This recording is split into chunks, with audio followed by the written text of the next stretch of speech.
ಎಲ್ಲ ಸಹೃದಯರಿಗೆ ನಮಸ್ಕಾರ.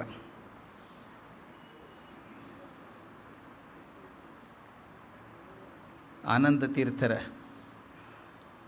ಜೀವನದ ಬೇರೆ ಬೇರೆ ಹಂತಗಳನ್ನು ನೋಡ್ತಾ ನಿನ್ನೆ ದಿವಸ ಅವರು ಗುರುಗಳು ಭಾಗವತ ಪ್ರವಚನ ಮಾಡ್ತಿರುವಾಗ ಶಿಷ್ಯರು ಬೇರೆ ಬೇರೆ ಪ್ರಶ್ನೆ ಕೇಳಿದಾಗ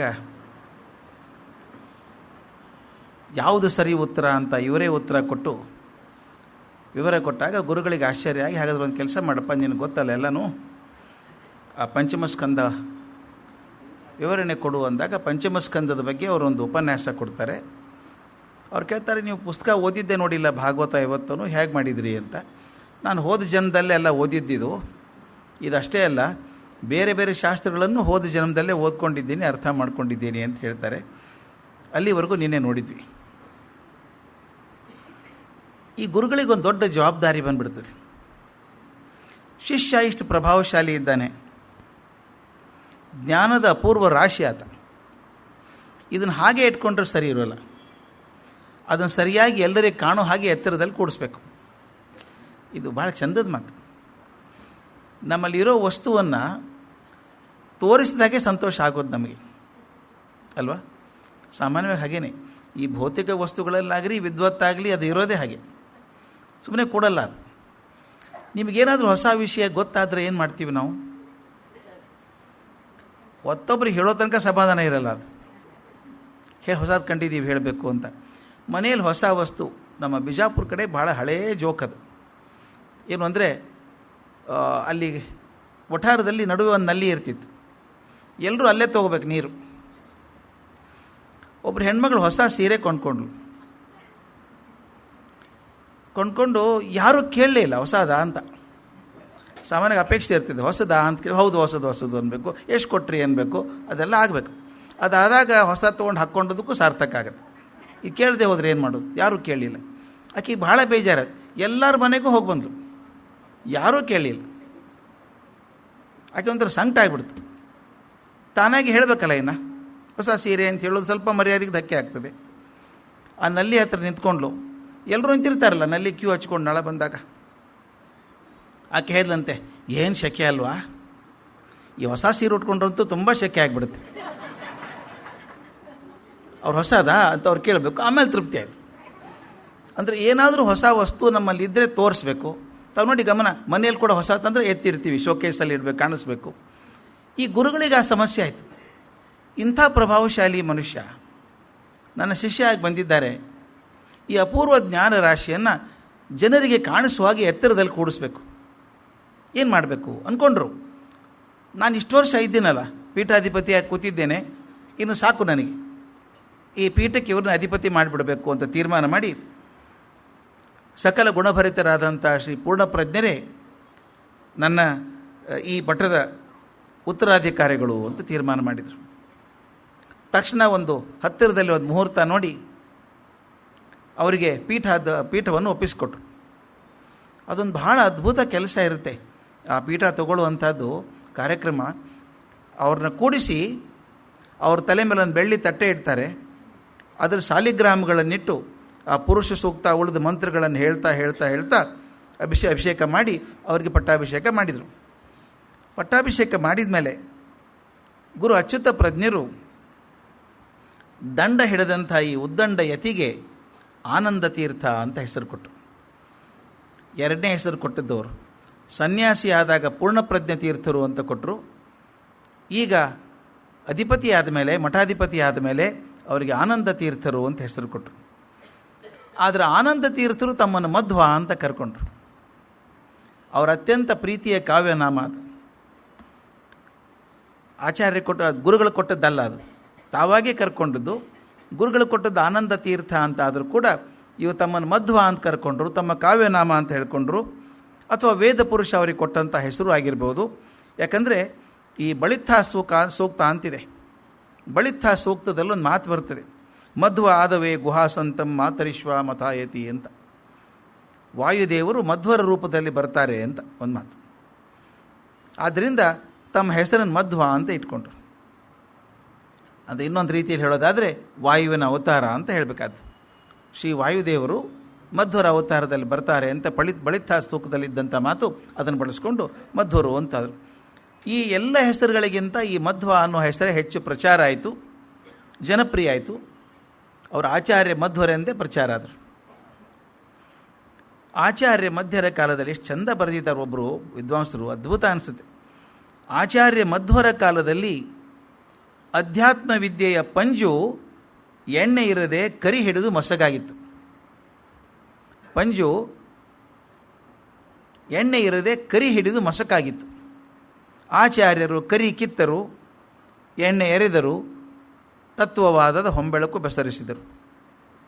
ಅವರ ಚಿಂತನೆಗಳನ್ನು ತತ್ವವಾದ ಅಂತ ಕರೀತಾರೆ. ತತ್ವವಾದಗಳನ್ನು ಪಸರಿಸಿದರು ಎಲ್ಲ ಕಡೆಯೂ. ಆಗ ಅತ್ಯಂತ ಪ್ರಖರವಾಗಿದ್ದಂಥ ಜಗತ್ತು ಮಿಥ್ಯ ಅನ್ನುವಂಥ ವಾದವನ್ನು ಖಂಡಿಸಿದರು. ಜಗತ್ತು ಮಿಥ್ಯ ಅಲ್ಲ ಅಂತ ಅವ್ರ ಆರ್ಗ್ಯುಮೆಂಟ್.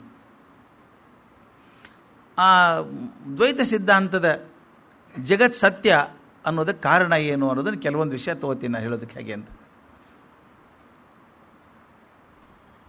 ಜಗತ್ತು ಹೆಂಗೆ ಸುಳ್ಳಾಗ್ತದೆ ಅಂತ. ಜಗತ್ತು ಸುಳ್ಳಾಗೋಕ್ಕೆ ಸಾಧ್ಯ ಇಲ್ಲ. ಎಂದಿನಿಂದ ಇದೆಯಲ್ಲ ಇದು ಕಣ್ಮುಂದೆ. ಮಿಥ್ಯ ಅಂದರೆ ಏನು?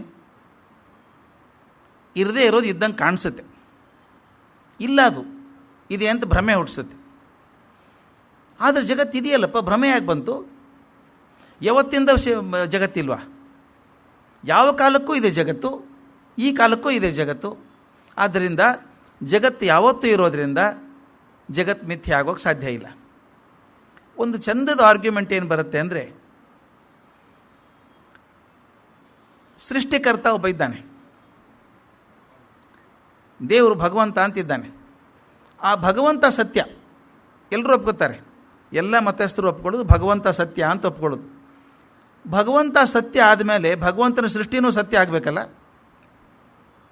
ಆರ್ಗ್ಯುಮೆಂಟ್ ಎಷ್ಟು ಚೆನ್ನಾಗಿದೆ ನೋಡಿ. ಭಗವಂತ ಸತ್ಯ ಆದರೆ ಭಗವಂತನ ಸೃಷ್ಟಿನೂ ಕೂಡ ಸತ್ಯನೇ ಆಗಬೇಕಲ್ವ. ಅಸತ್ಯ ಹೆಂಗಾಗತ್ತೆ? ಮತ್ತು ಇನ್ನೊಂದು ಮುಖ್ಯವಾಗಿ ಬಂದಿರುವಂಥದ್ದು, ಇತಿಹಾಸ ಗಮನಿಸಿ ತಾವು.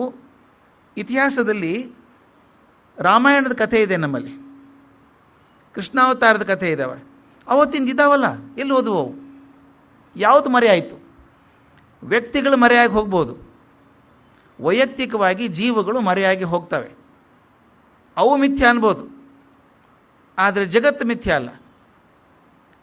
ತಾವು ಗಮನಿಸಿ, ಅವತ್ತು ರಾಮ ಇದ್ದಾಗ ಶ್ರೀಲಂಕೆ ಇತ್ತು, ಇವತ್ತು ಇದೆಯಲ್ಲ ಶ್ರೀಲಂಕೆ? ಇಲ್ವಾ? ಶ್ರೀಲಂಕೆ ಇದೆ. ಅವನು ಕಟ್ಟಿದಂಥ ಬ್ರಿಡ್ಜ್ ಇನ್ನೂ ಕಾಣಿಸುತ್ತೆ, ಮೇಲಿಂದ ನೋಡಿದಾಗ ರಾಮ ಸೇತು ಅಂತ ಕಾಣಿಸುತ್ತೆ. ಅಂದರೆ ರಾಮ ಹೋಗಿದ್ದ ಅಂತಾಯಿತು, ಸತ್ಯ ಆದಂಗೆ ಆಗಲಿಲ್ವಾ? ಆದಿಮಾನವ ಗುಹೆಯಲ್ಲಿದ್ದಾಗ ಚಿತ್ರ ತೆಗೆದಿದ್ದ ಕೆಲವು ಚಿತ್ರ ಇವತ್ತಾದರೂ ಇದ್ದಾವೆ. ಅಂದರೆ ಅದು ಹೋಗಬೇಕಾಗಿತ್ತಲ್ಲ ಮಿಥ್ಯ ಆಗಿದ್ದರೆ. ಯಾವುದು ಮಿಥ್ಯ? ಜಗತ್ತು ಕರಿಗೆ ಹೋಗಲೇ ಇಲ್ಲ ಯಾವತ್ತೂ. ಪ್ರಳಯ ಆಯಿತು ಅಂತ ಹೇಳ್ತೀವಿ ನಾವು, ಪ್ರಳಯ ಆದಾಗ ಕೊಚ್ಕೊಂಡು ಹೋಗುತ್ತೆ ಅಂತ. ಪ್ರಳಯ ಆದಾಗ ಒಬ್ಬ ಮನು ಇದ್ನಲ್ಲ, ಪ್ರಳಯ ಆಗಿ ಹೋಗಿದ್ರೆ ಈ ಜೀವನ ಇರ್ತಿರಲಿಲ್ಲ. ಒಬ್ಬ ಮನು ಇದ್ದ. ನಮ್ಮ ಹಿಂದೂ ಧರ್ಮದಲ್ಲಿ ಮನು ಅಂತೀವಿ, ಕ್ರಿಶ್ಚಿಯನ್ಸ್ ಅದು ನೋಹಾ ಅಂತಾರೆ, ನೋಹಾಸ್ ಆರ್ಕ್ ಅಂತ ಹೇಳ್ತಾರೆ. ಅವನೇನು ಮಾಡ್ದ? ಮೊದಲು ಪ್ರಳಯ ಆಗ್ತದೆ ಅಂತ ಹೇಳಿದಾಗ, ಮೀನು ಕತೆ ಗೊತ್ತು ನಿಮಗೆ. ಮನು ತೊಗೊಂಬರ್ತಾನೆ, ನದಿಗೆ ಸ್ನಾನಕ್ಕೆ ಹೋದಾಗ ಬಗ್ಸೆಯಲ್ಲಿ ಒಂದು ನೀರು ತೊಗೋತಾನೆ, ಒಂದು ಸಣ್ಣ ಪುಟ್ಟ ಮೀನು ಬರ್ತದೆ. ಅವ್ನು ಬಿಡೋಕ್ಕೆ ಹೋದಾಗ ಹೇಳ್ತಾರೆ, ಬಿಡಬೇಡ ನನ್ನ, ಮನೆ ಕರ್ಕೊಂಡೋಗಿ ದೊಡ್ಡ ಪಾತ್ರೆಯಲ್ಲಿ ಹಾಕು, ನಿನಗೆ ಪ್ರಯೋಜನ ಆಗ್ತೀನಿ ಅಂತ. ಇದೇನು ಮಾತಾಡುತ್ತಲ್ಲ ಇದು ಅಂತ ತೊಗೊಂಡು ಹೋಗ್ತಾನೆ. ಮನೆ ದೊಡ್ಡ ಪಾತ್ರೆಯಲ್ಲಿ ಇಡ್ತಾನೆ. 2 ದಿವಸದಲ್ಲಿ ಪಾತ್ರೆ ತುಂಬ ದೊಡ್ಡದಾಗ್ಬಿಡುತ್ತೆ. ಇಷ್ಟು ಬೇಗ ದೊಡ್ಡದಾಯ್ತಲ್ಲ ಇದು ಅಂತ ದೊಡ್ಡ ಹಂಡೆದಲ್ಲಿ ಹಾಕ್ತಾನೆ, ಅದು ದೊಡ್ಡದಾಗತ್ತೆ. ಮನೆ ಮುಂದೆ ಕೊಳದಲ್ಲಿ ಹಾಕ್ತಾನೆ, ಕೊಳ ತುಂಬಷ್ಟು ದೊಡ್ಡದಾಗ್ಬಿಡುತ್ತೆ. ಇನ್ನಂತಾನೆ ಇಟ್ಕೊಳ್ಳೋಕೆ ಸಾಧ್ಯ ಇಲ್ಲ. ಇದನ್ನು ಎತ್ಕೊಂಡು ನದಿಯಲ್ಲಿ ಬಿಡ್ತಾನೆ. ಹೋಗುವಾಗ ಹೇಳ್ತದೆ ಅದು, ಚಿಂತೆ ಮಾಡಬೇಡ, ನಾನು ಭಾಳ ಬೆಳ್ಕೊಂಡು ಹೋಗ್ತೀನಿ, ಇಷ್ಟು ವರ್ಷ 100 ವರ್ಷ ಅಂತ ಹೇಳುತ್ತೆ. ಇನ್ನು 100 ವರ್ಷದ ಮೇಲೆ ಪ್ರಳಯ ಆಗ್ತದೆ, ಜಗತ್ತು ಮುಳುಗಿ ಹೋಗ್ತದೆ. ಅದು ನೀನೇನು ಕಾಬರಿ ಮಾಡಬೇಕಾಗಿಲ್ಲ, ನಾನು ಬರ್ತೀನಿ ಆವಾಗ. ನೀನೇನು ಮಾಡಬೇಕು? ಒಂದು ದೊಡ್ಡ ನಾವಿನಲ್ಲಿ, ಹಡಗಿನಲ್ಲಿ ಪ್ರತಿಯೊಂದು ಜೀವರಾಶಿಯ ಗಂಡು ಹೆಣ್ಣು 2 ಸ್ಯಾಂಪಲ್ ಇಟ್ಕೋಬೇಕು ನೀನು. ಪ್ರತಿಯೊಂದು ಪ್ರಾಣಿಗಳದ್ದು ಎಷ್ಟು ಕಾಳುಗಳಿದ್ದಾವ, ಬೀಜಗಳಿದ್ದೆಲ್ಲ ಇಟ್ಕೋಬೇಕು. ಇಟ್ಕೋ. ಆ ಪ್ರಳಯ ಆಗೋ ಹೊತ್ತಿಗೆ ನಾನು ಬರ್ತೀನಿ, ನನ್ನ ದೊಡ್ಡ ಮೀನಿನ ತಲೆ ಮೇಲೆ ಒಂದು ಕೋಡ್ ಇರುತ್ತದೆ, ಅದು ನನ್ನ ಗುರುತು. ನಾನು ಬಂದ ತಕ್ಷಣ ನೀನು ಹಡಗೆ ಹಗ್ಗ ಕಟ್ಟಿದೆಯಲ್ಲ, ಆ ಕೋಡಿಗೆ ಹಾಕ್ಬಿಡು. ನಾನು ಎಳ್ಕೊಂಡು ಹೋಗ್ತೀನಿ ನಿನ್ನ. ಇಡೀ ಪ್ರಪಂಚ ಮುಳುಗಿ ಹೋಗುತ್ತೆ. ನಾನು ಪೂರ್ತಿ ಹಿಮಾಲಯ ತುದಿ ಕರ್ಕೊಂಡೋಗಿ ಕಟ್ಟಿಬಿಡ್ತೀನಿ. ಆ ನಂತರ ನೀರು ಇಳಿದ ಮೇಲೆ ನೀನೊಬ್ಬನೇ ಪ್ರಪಂಚದಲ್ಲಿರೋದು, ಯಾರೂ ಇರಲ್ಲ. ಆಗ ಇವೆಲ್ಲ ಇದ್ದಾವಲ್ಲ ಪಶು ಪ್ರಾಣಿಗಳು ಪಕ್ಷಿಗಳು ಎಲ್ಲ ಹೊರಗೆ ಬಿಟ್ಬಿಡು, ಅವು ತಮ್ಮ ಒಂದು ಸಂತತಿ ಬೆಳೆಸ್ತವೆ, ಮತ್ತೆ ಮನುಕುಲ ಶುರು ಆಗ್ತದೆ ಅಂತ. ಅದಕ್ಕೆ ನಾವೆಲ್ಲರೂ ಮಾನವರು ಅಂತ ಅನಿಸ್ಕೊಳ್ಳೋ ಉದ್ದೇಶ ಅದೆಷ್ಟೇ, ಮನುವಿನಿಂದ ಬಂದವರು ಅಂತ. ಒಬ್ಬನೇ ಮನು ಇದ್ದ, ಅವನಿಂದ ಬಂದಿದ್ದು ನಾವೆಲ್ಲ ಮಾನವರು ಅಂತಾದ್ವಿ. ಈ ಪ್ರಳಯ ಆದರೂ ಕೂಡ ಒಬ್ಬ ಮನು ಇದ್ನಲ್ಲ, ಅಂದರೆ ಹಿಂದಿನ ಪ್ರಪಂಚನೇ ಮುಂದುವರೆದಂಗೆ ಆಯ್ತಾ, ಅಂದರೆ ಪ್ರಪಂಚಕ್ಕೆ ನಾಶ ಇಲ್ಲ ಅಂದಂಗೆ ಆಯಿತು. ದಯವಿಟ್ಟು ಗಮನಿಸಿ, ಭಾಳ ಚೆಂದ ಇದೆ ಇದು. ಮಿಥ್ಯ ಅಂದರೆ ಅದ್ರ ಬಗ್ಗೆ ಪ್ರೆಡಿಕ್ಟಿಬಿಲಿಟಿ ಇಲ್ಲ. ಮಿಥ್ಯ ಅಂದರೆ ಕನಸು ಅಂತ ಇಟ್ಕೊಳ್ಳಿ. ನಿನ್ನೆ ರಾತ್ರಿ ಕನಸು ಬಿದ್ದಿತ್ತು, ನಾಳೆ ಬೀಳುತ್ತೆ ಅಂತ ಗ್ಯಾರಂಟಿನ? ಅದು ಹೇಳಕ್ಕೆ ಬರಲ್ಲ. ಬೇರೆ ಕನಸೇ ಬರ್ಬೋದು, ಒಮ್ಮೊಮ್ಮೆ ಯಾವತ್ತೋ ಈ ಕನಸು 20 ವರ್ಷದ ಮೇಲೆ ಕನಸು ಬೀಳ್ಬೋದು, ಹಿಂದಕ್ಕೊಮ್ಮೆ ಬಿದ್ದಿತ್ತಿದೆ ಕನಸು ಅಂತ ಅನ್ನಿಸ್ಬೋದು. ಅಂದರೆ ಅದು ಹೀಗೆ ಆಗತ್ತೆ ಅಂತ ಹೇಳಕ್ಕೆ ಬರಲ್ಲ. ಮಿಥ್ಯೆಯ ಲಕ್ಷಣ ಅಂದರೆ ಅನ್ಪ್ರೆಡಿಕ್ಟಿಬಿಲಿಟಿ. ಯಾವುದು ಸುಳ್ಳು ಅಂದರೆ ಹೇಳೋಕ್ಕೆ ಬರಲ್ಲ, ಏನಾಗ್ತದೋ ಇಲ್ಲೋ ಗೊತ್ತಿಲ್ಲ. ಕೆಲವೊಂದು ಸಲ ವೆದರ್ ರಿಪೋರ್ಟ್ ಇದ್ದ ಹಾಗೆ, ಇವತ್ತು ಭಾರೀ ಮಳೆ ಅಂದರೆ ಆರಾಮಾಗಿ ಅಡ್ಡಾಡ್ರಿ ಇವತ್ತು ಅಂತ, ಹಾಗಾಗ್ಬಿಡ್ತದೆ. ಕೆಲವೊಂದು ಸಲ ಇವತ್ತು ಮಳೆ ಬರುವ ಲಕ್ಷಣ ಇಲ್ಲ ಅಂದರೆ ಗ್ಯಾರಂಟಿ ಮಳೆ ಬರ್ತದೆ ಅಂತ ಆಗು. ಅನ್ಪ್ರೆಡಿಕ್ಟಿಬಿಲಿಟಿ. ದೇರ್ ಫಾರ್ ನನಗೆ ಎಷ್ಟೋ ಸಲ ಹೇಳ್ತೀನಿ ಮೆಟ್ರಿಯಾಲಜಿ ಈಸ್ ಅ ಮಿತ್ ಅಂತ. ಇಲ್ಲಿ ಹಾಗಲ್ಲ. ಫಾರ್ ಎಕ್ಸಾಂಪಲ್, ನಮ್ಮ ಪ್ರಪಂಚ ಇದೆಯಲ್ಲ, ಬಿಗ್ ಬ್ಯಾಂಗ್ ಥಿಯರಿ ಅಂತ ಸೈನ್ಟಿಸ್ಟ್ ಹೇಳಿದರು. ನಕ್ಷತ್ರಗಳು ಹಿಂಗೆ ದೂರ ದೂರ ಹೋಗ್ತಾ ಇದ್ದಾವೆ ಅಂತ ಇವತ್ತಿಗೂ ಪ್ರೂವ್ ಮಾಡ್ತಾರೆ ಅದನ್ನು. ಗ್ರಹಗಳು ಹೇಗೆ ಸುತ್ತವೆ, ನಕ್ಷತ್ರಗಳು ಹೇಗೆ ಗಟ್ಟಿಯಾಗಿ ಕೂತ್ಕೊಂಡಿದ್ದಾವೆ, ಭೂಮಿ ಹೇಗೆ ಸುತ್ತುತ್ತೆ, ಚಂದ್ರನ ಸೂರ್ಯನ ಸುತ್ತ ಅಂತ. ಯಾಕೆ ಈ ಕುರುಕ್ಷೇತ್ರ ಯುದ್ಧ ಯಾವತ್ತಾಯಿತು ಅಂತ ಅನ್ನೋದು ಕೂಡ ಮಾಡ್ತಾರೆ. ಅವತ್ತು 2 ಸೂರ್ಯಗ್ರಹಣ ಆಗಿತ್ತು ಅಂದರೆ ಯಾವ ದಿವಸ ಯಾವ ಕಾಲ, ಎಷ್ಟು ಮಾಡಿ ಪ್ರೆಡಿಕ್ಟಿಬಿಲಿಟಿ ನೋಡಿರ್ಬೇಕು. ಪಂಚಾಂಗ ಮಾಡ್ತಿರ್ತಾರೆ, ಇನ್ನು 12 ವರ್ಷಕ್ಕೆ ಇದೊಂದು ಗ್ರಹಣ ಆಗ್ತದೆ, ಆ ಕ್ಷಣಕ್ಕೆ ಆಗ್ತದೆ. ಅದಕ್ಕೆ ನಮ್ಮ ನಿನ್ನೆ ಹೇಳಿದ್ನಲ್ಲ, ನಮ್ಮ ಕಾವೇರಿ ಉಗಮ ಆಗೋದು ಈ ಕ್ಷಣಕ್ಕೆ, ಈ ನಿಮಿಷಕ್ಕೆ ಆಗ್ತದೆ. So predictable. ಯಾವುದು ಪ್ರೆಡಿಕ್ಟೇಬಲ್ ಇದೆಯೋ ಅದು ಕಥೆ ಆಗೋಕ್ಕೆ ಸಾಧ್ಯ ಇಲ್ಲ, ಸುಳ್ಳು ಆಗೋಕ್ಕೆ ಸಾಧ್ಯ ಇಲ್ಲ, ಸತ್ಯ ಇದ್ದರೆ ಮಾತ್ರ ಆಗುವಂಥದ್ದು. ಆದ್ದರಿಂದ ಪ್ರಪಂಚ ಸುಳ್ಳು ಅಂತ ಹೇಳೋಕ್ಕಾಗಲ್ಲ. ಅದು ಬಿಡಿ, ನಮ್ಮ ಸಾಹಿತ್ಯ ಇದೆಯಲ್ಲ, ವೇದಾಂತ ಸಾಹಿತ್ಯ ಇಲ್ವಾ, ಅವತ್ತು ಬರೆದಂಥ ವೇದಗಳು ಇನ್ನೂ ಇದ್ದಾವಲ್ಲ, ಬದಲಾಗಲಿಲ್ಲ ಅವು. ಅವೇ 4 ವೇದಗಳಿದ್ದಾವೆ, ಅವೇ ಉಪನಿಷತ್ತುಗಳಿದ್ದಾವೆ, ಅವೇ ಬ್ರಹ್ಮಸೂತ್ರ ಇದೆ. ಯಾವತ್ತಿನ ಶಂಕರಾಚಾರ್ಯ ಬರೆದ ಬ್ರಹ್ಮಸೂತ್ರ ಇದೆ, ಯಾರು ಬರೆದದ್ದು ಇದ್ದೇ ಇದ್ದಾವಲ್ಲ. ಯಾವುದು ಹೋಯಿತು? ಈ ಪ್ರಶ್ನೆ ತುಂಬ ಕಾಡುತ್ತಲ್ಲ. ಯಾವುದು ಹೋಯಿತು? ಸುಳ್ಳು ಯಾವುದಾಯಿತು? ಹಾಗಾದರೆ ನಾವು ಮರೆಯಾಗಿ ಹೋಗ್ಬೋದು. ಅಂದರೆ ನಾ ಕಂಡದ್ದು ಸುಳ್ಳಾಗಲಿಲ್ಲ. ಈಗ ರಾಮ ಇದ್ದ ಅನ್ನೋದು ಗೊತ್ತಿದ್ದಾಗ, ರಾಮ ಇದ್ದಾಗ ಏನೇನಾಯಿತು ಅನ್ನೋ ಕಥೆ ಬರೆದಿಟ್ಟಿದ್ದಾರಲ್ಲ ವಾಲ್ಮೀಕಿಗಳು, ಆ ಕಥೆ ಉಳ್ಕೊಳ್ತಲ್ಲ. ವ್ಯಕ್ತಿಗಳ ಮರೆಯಾದರೂ ಪ್ರಪಂಚ ಬರೆಯಾಗೋಲ್ಲ. ಆದ್ದರಿಂದ ಪ್ರಪಂಚ ಸುಳ್ಳಲ್ಲ, ಪ್ರಪಂಚ ಸತ್ಯ. ಒಂದೇ ಮಾತು ಮುಖ್ಯ ಆರ್ಗ್ಯುಮೆಂಟ್ ಬರೋ ದ್ವೈತ ಸಿದ್ಧಾಂತದಲ್ಲಿ, ಭಗವಂತ ಸತ್ಯ ಅನ್ನೋದಾದರೆ ಭಗವಂತನ ಸೃಷ್ಟಿನೂ ಸತ್ಯ ಆಗ್ತದೆ, ಅಸತ್ಯ ಆಗಲಿಕ್ಕೆ ಸಾಧ್ಯ ಇಲ್ಲ. ಇನ್ನೊಂದು ನಮ್ಮ ಗುಂಡಪ್ಪ ಹೇಳೋದು, ಹುರಿಯುರುಳೆ ಹಾವಲ್ಲ. ಹುರಿಯುರುಳೆ ಇದೆಯಲ್ಲ, ನೆಲ ಮೇಲೆ ಹಗ್ಗ ಬಿದ್ದಿದೆ, ಹಾವಲ್ಲ. ಆದೊಡಂ ಮಬ್ಬಿನಲ್ಲಿ ಹರಿದಾಡಿದಂತಾಗೆ ನೋಳ್ಪವಂ ಬೆದರಿ ಸುರಿಸುವ ಬೆಮರುದಿಟ ಅಲ್ವಾ. ನೋಳ್ಪವಂ ಬೆದರಿ ಸುರಿಸುವ ಬೆಮರುದಿಟ ಜಗವು ಅಂತುಟೆದಿಟವು ಜರೆಯದಿರು ತೋರ್ಕೆಗಳ ಮಂಕುತಿಮ್ಮ. ಎಷ್ಟು ಚಂದದ ಮಾತಲ್ವಾ. ಹಗ್ಗ ಅಲ್ಲ, ಹಗ್ಗ ಬಿದ್ದಿದೆ, ಸಾಯಂಕಾಲ ಮೊಸಕಾಗಿದೆ, ಗೊತ್ತಾಗ್ತಾ ಇಲ್ಲ ನನಗೆ. ಅಲ್ಲಿ ಹೋದಾಗ ಸರ್ದಂಗಾಯ್ತು ಏನೋ ಅದು. ಹಾವು ಅಂದ್ಕೊಂಡ್ಬಿಟ್ಟೆ ನಾನು.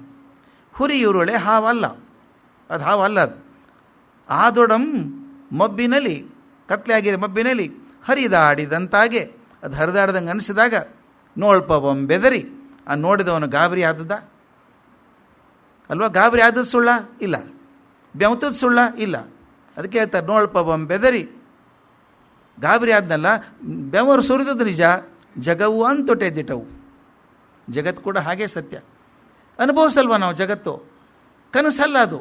ಇವತ್ತು ಮಾಡಿದ್ದು ನಾಳೆ ಬೆಳಗ್ಗೆ ಅದೇ ಇದೆ, ಇನ್ನು 10 ವರ್ಷ ಆದರೂ ಅದೇ ಇದೆ. ಕೆಲವರು 100 ವರ್ಷ ಬದುಕಿದವರಿದ್ದಾರೆ, ಅವ್ರು ಹೇಳ್ತಾರೆ ಬಾಲ್ಯದಲ್ಲಿ ಹೆಂಗಿತ್ತು. ಇದು ರೆಕಾರ್ಡ್, ಅದು ಇತಿಹಾಸ. ಅದು ಇತಿಹಾಸ ಸುಳ್ಳಾಗಲ್ಲ, ಮೈಥಾಲಜಿ ಸುಳ್ಳಾಗ್ಬೋದು. ಇಷ್ಟು ದಿವಸ ಆದದ್ದೆಲ್ಲ ಸತ್ಯ, ಆದ್ದರಿಂದ ಜಗತ್ತು ಸುಳ್ಳಲ್ಲ ಅಂತ ಗಟ್ಟಿಯಾಗಿ ನಂಬ್ಕೊಂಡದು. ಇನ್ನೊಂದು ಬಹಳ ದೊಡ್ಡ ನಿಲುವು ಅಂದರೆ ಈ ದ್ವೈತವಾದ ಅಂತ ಬಂದದ್ದು. ಮೊದಲು ಆಚಾರ್ಯ ಶಂಕರರು ಅದ್ವೈತವನ್ನು ಹೇಳಿದರು. ಬ್ರಹ್ಮ ಒಂದೇ ಸತ್ಯ, ಉಳಿದದ್ದೆಲ್ಲ ಮಿಥ್ಯ. 2 ಮುಖ್ಯ ಸತ್ವಗಳಲ್ಲಿರೋದು. ಬ್ರಹ್ಮ ಒಂದೇ ಸತ್ಯ, ಉಳಿದಿದ್ದು ಯಾವುದೂ ಸತ್ಯ ಅಲ್ಲ, ಅವೆಲ್ಲ ಕನಸು, ಮಿಥ್ಯ ಇದ್ದ ಹಾಗೆ. ಮತ್ತು ಇನ್ನೊಂದು, ಮನುಷ್ಯ ಪ್ರಯತ್ನ ಮಾಡಿದರೆ ತಾನೇ ಭಗವಂತ ಆಗಬಹುದು. ಅಹಂ ಬ್ರಹ್ಮಾಸ್ಮಿ. ಒಬ್ಬ ಮನುಷ್ಯ ಆ ಪರಸತ್ವದ ಒಂದು ಕಿಡಿ ಆದ್ದರಿಂದ ಆತ ಪ್ರಯತ್ನ ಮಾಡಿದರೆ ತಾನೂ ದೈವ ಆಗಬಹುದು ಅಂತ ಇರೋದು. ಆದರೆ ಮುಖ್ಯ ಭಿನ್ನತೆ ಇರೋದು ದ್ವೈತ ಅದ್ವೈತಗಳ ನಡುವೆ ಇದು. ದ್ವೈತದಲ್ಲಿ ಏನು ಬರ್ತದೆ ಅಂದರೆ ಸಾಧ್ಯವೇ ಇಲ್ಲ, ಅವೆರಡು ಬೇರೆ, ಎರಡು ಬೇರೆ ತತ್ವಗಳು. ದ್ವೈತ ಅಂದರೆ ಎರಡು ತತ್ವಗಳಿದ್ದಾವೆ. ಎರಡು ತತ್ವ ಏನು ಅಂದರೆ, ಅಫ್ಕೋರ್ಸ್ ಇವ್ರ ನಡುವೆ ವಿಶಿಷ್ಟಾದ್ವೈತವನ್ನು ಕೂಡ ರಾಮಾನುಜರು ಹೇಳಿದರು ನಡುವೆ. ಇವ್ರ ದ್ವೈತ ಅಂದರೆ ಎರಡು ಸಿದ್ಧಾಂತ. ಒಂದು ಸ್ವತಂತ್ರನಾದ ಬ್ರಹ್ಮ ಇದ್ದಾನೆ, ಭಗವಂತ ಇದ್ದಾನೆ. ಇನ್ನೊಂದು ಕಡೆ ಪರತಂತ್ರವಾದಂಥ ಜೀವಗಳಿದ್ದಾವೆ.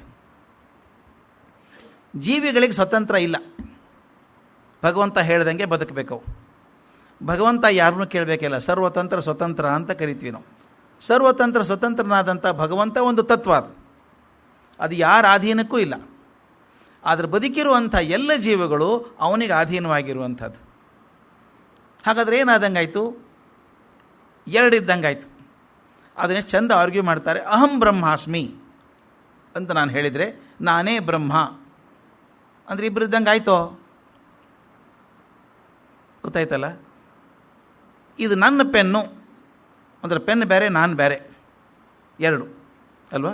ನಾನೇ ಬ್ರಹ್ಮ ಅಂದರೆ ನಾನೊಬ್ಬ, ಬ್ರಹ್ಮ ಒಬ್ಬ, ಇಬ್ಬರು ಆದಂಗೆ ಆಯಿತು. ಅದೇ ಆರ್ಗ್ಯುಮೆಂಟ್ ಹೆಂಗೆ ಬದಲಾಯಿಸ್ತದೆ ಅಂತ ಹೇಳಬೇಕು. ನಾನೇ ಬ್ರಹ್ಮ ಅಂತ ಅನ್ನೋದಾದರೆ ನಾನು ಅಂತ ಒಬ್ಬ ಇದ್ದೀನಿ, ಬ್ರಹ್ಮ ಇದ್ದಾನೆ. ನಾನು ಬ್ರಹ್ಮನಾಗಿ ಬಿಡ್ತೇನೆ ಅಂತನ್ನೋದಾದರೆ ನಾನು ಇಲ್ಲಿದ್ದೆ, ನಾನು ಬೆಳೆದು ಬ್ರಹ್ಮ ಅದೇ ಅಂದರೆ ನಾನು ಬೇರೆ, ಬ್ರಹ್ಮ ಬೇರೆ, ಎರಡು ದ್ವೈತ. ದ್ವೈತ ಸಿದ್ಧಾಂತ ಇದು. ನಾನು ಬೇರೆ, ಬ್ರಹ್ಮ ಬೇರೆ. ನಾನು ಬ್ರಹ್ಮ ಆಗೋದಕ್ಕೆ ಸಾಧ್ಯ ಇಲ್ಲ. ಯಾಕೆ ಆಗೋಕ್ಕೆ ಸಾಧ್ಯ ಇಲ್ಲ? ಪರಬ್ರಹ್ಮ ಏನಿದ್ದಾನೆ, ಈಶ್ವರ ಇದ್ದಾನೆ, ಅವನು ಕ್ರಿಯೇಟರ್, ಸೃಷ್ಟಿಕರ್ತ ಅವನು. ನಾವೆಲ್ಲ ಸೃಷ್ಟಿಯ ಭಾಗ. ಸೃಷ್ಟಿ ಎಂದೂ ಸೃಷ್ಟಿಕರ್ತಿ ಆಗಲಿಕ್ಕೆ ಸಾಧ್ಯ ಇಲ್ಲ. As A painting cannot be A painter. ಒಂದು ಚಿತ್ರ ಬಿಡಿಸಿರ್ತೀನಿ ನಾ, ಚಿತ್ರಕಾರ ಆಗಲಿಕ್ಕೆ ಸಾಧ್ಯ ಇಲ್ಲ, ಹೌದಲ್ಲ? ಈಗ 100 ಚಿತ್ರ ಬಿಡಿಸ್ತಾನೆ ಯಾವನೋ ಮನುಷ್ಯ, ದೊಡ್ಡ ದೊಡ್ಡ ಚಿತ್ರ ಬಿಡಿಸ್ತಾನೆ, ಅದು ಚಿತ್ರನೇ ಅಂತಾರೆ ಹೊರತಾಗಿ ಚಿತ್ರಕಾರ ಅನ್ನೋಲ್ಲ. ಎಷ್ಟೇ ಪ್ರಯತ್ನ ಮಾಡಿದ್ರು ಚಿತ್ರಕಾರ ಆಗಲಿಕ್ಕೆ ಸಾಧ್ಯ ಇಲ್ಲ. Jewel cannot become A jeweller. ಆಭರಣಗಳನ್ನು ಮಾಡಿದ್ದು, ಆಭರಣ ಇಟ್ಟಿದ್ದೀವಿ, ಅದು ಆಭರಣ ಅಂತೀವಿ, ಅಕ್ಕಸಾಲಿಗೆ ಅನ್ನೋಲ್ಲ. ಅದಕ್ಕೆ ಅಕ್ಕಸಾಲಿಗೇ ಬೇರೆ, ಆಭರಣಗಳೇ ಬೇರೆ. ಒಂದು ಕವನ ಬರೀತಾನೆ ಮನುಷ್ಯ, ಅದು ಕಾವ್ಯ ಅಂತೀವಿ. ಕಾವ್ಯ ಬೇರೆ, ಕವಿ ಬೇರೆ. ಕವಿ ಸೃಷ್ಟಿ ಮಾಡುವವನು, ಕಾವ್ಯ ಸೃಷ್ಟಿ. ಆದ್ದರಿಂದ ಸೃಷ್ಟಿಕರ್ತ ಮತ್ತು ಸೃಷ್ಟಿ ಒಂದೇ ಆಗೋಕ್ಕೆ ಸಾಧ್ಯ ಇಲ್ಲ. ನಾನು ಎಷ್ಟೇ ಪ್ರಯತ್ನ ಮಾಡಿದರೂ ಭಗವಂತನ ಹತ್ತಿರ ಹೋಗ್ಬೋದೇ ಹೊರತಾಗಿ ನಾನು ಭಗವಂತ ಆಗೋಕ್ಕೆ ಸಾಧ್ಯ ಇಲ್ಲ. ಅವೆರಡು ಬೇರೆ ಕಂಪಾರ್ಟ್ಮೆಂಟೇ, ಅವು ತತ್ವಗಳೇ ಬೇರೆ. ಯಾಕಂದರೆ ನಾನು ಸೃಷ್ಟಿಕರ್ತ ಆಗಿಬಿಟ್ಟೆ ಅಂದರೆ ಎಷ್ಟು ಜನ ಸೃಷ್ಟಿಕರ್ತರಾಗೋಕ್ಕೆ ಸಾಧ್ಯ ಇದೆ? ಎಲ್ರಿಗೂ ಅವಕಾಶ ಇದೆ ಅಂದಂಗಾಯ್ತು. ಅಂದರೆ ಪ್ರತಿಯೊಂದು ಸೃಷ್ಟಿಯೂ ಸೃಷ್ಟಿಕರ್ತ ಆಗಿಬಿಡ್ತಾನೆ ಅಂತ ಇದು ಆಗೋಕ್ಕೆ ಸಾಧ್ಯ ಇಲ್ಲ. ಯಾಕಂದರೆ ಭಗವಂತ ಮಾತ್ರ ಸರ್ವತಂತ್ರ ಸ್ವತಂತ್ರನಾಗಿರುವಂಥವನು, ಇಂಡಿಪೆಂಡೆಂಟ್ ಎಕ್ಸಿಸ್ಟೆನ್ಸ್. ನಮಗೆ ಇಂಡಿಪೆಂಡೆಂಟ್ ಎಕ್ಸಿಸ್ಟೆನ್ಸ್ ಇಲ್ಲ. ನಮ್ಮ ಜೀವನ ಒಂದು ಮಿತಿಯೊಳಗಿರುವಂಥದ್ದು.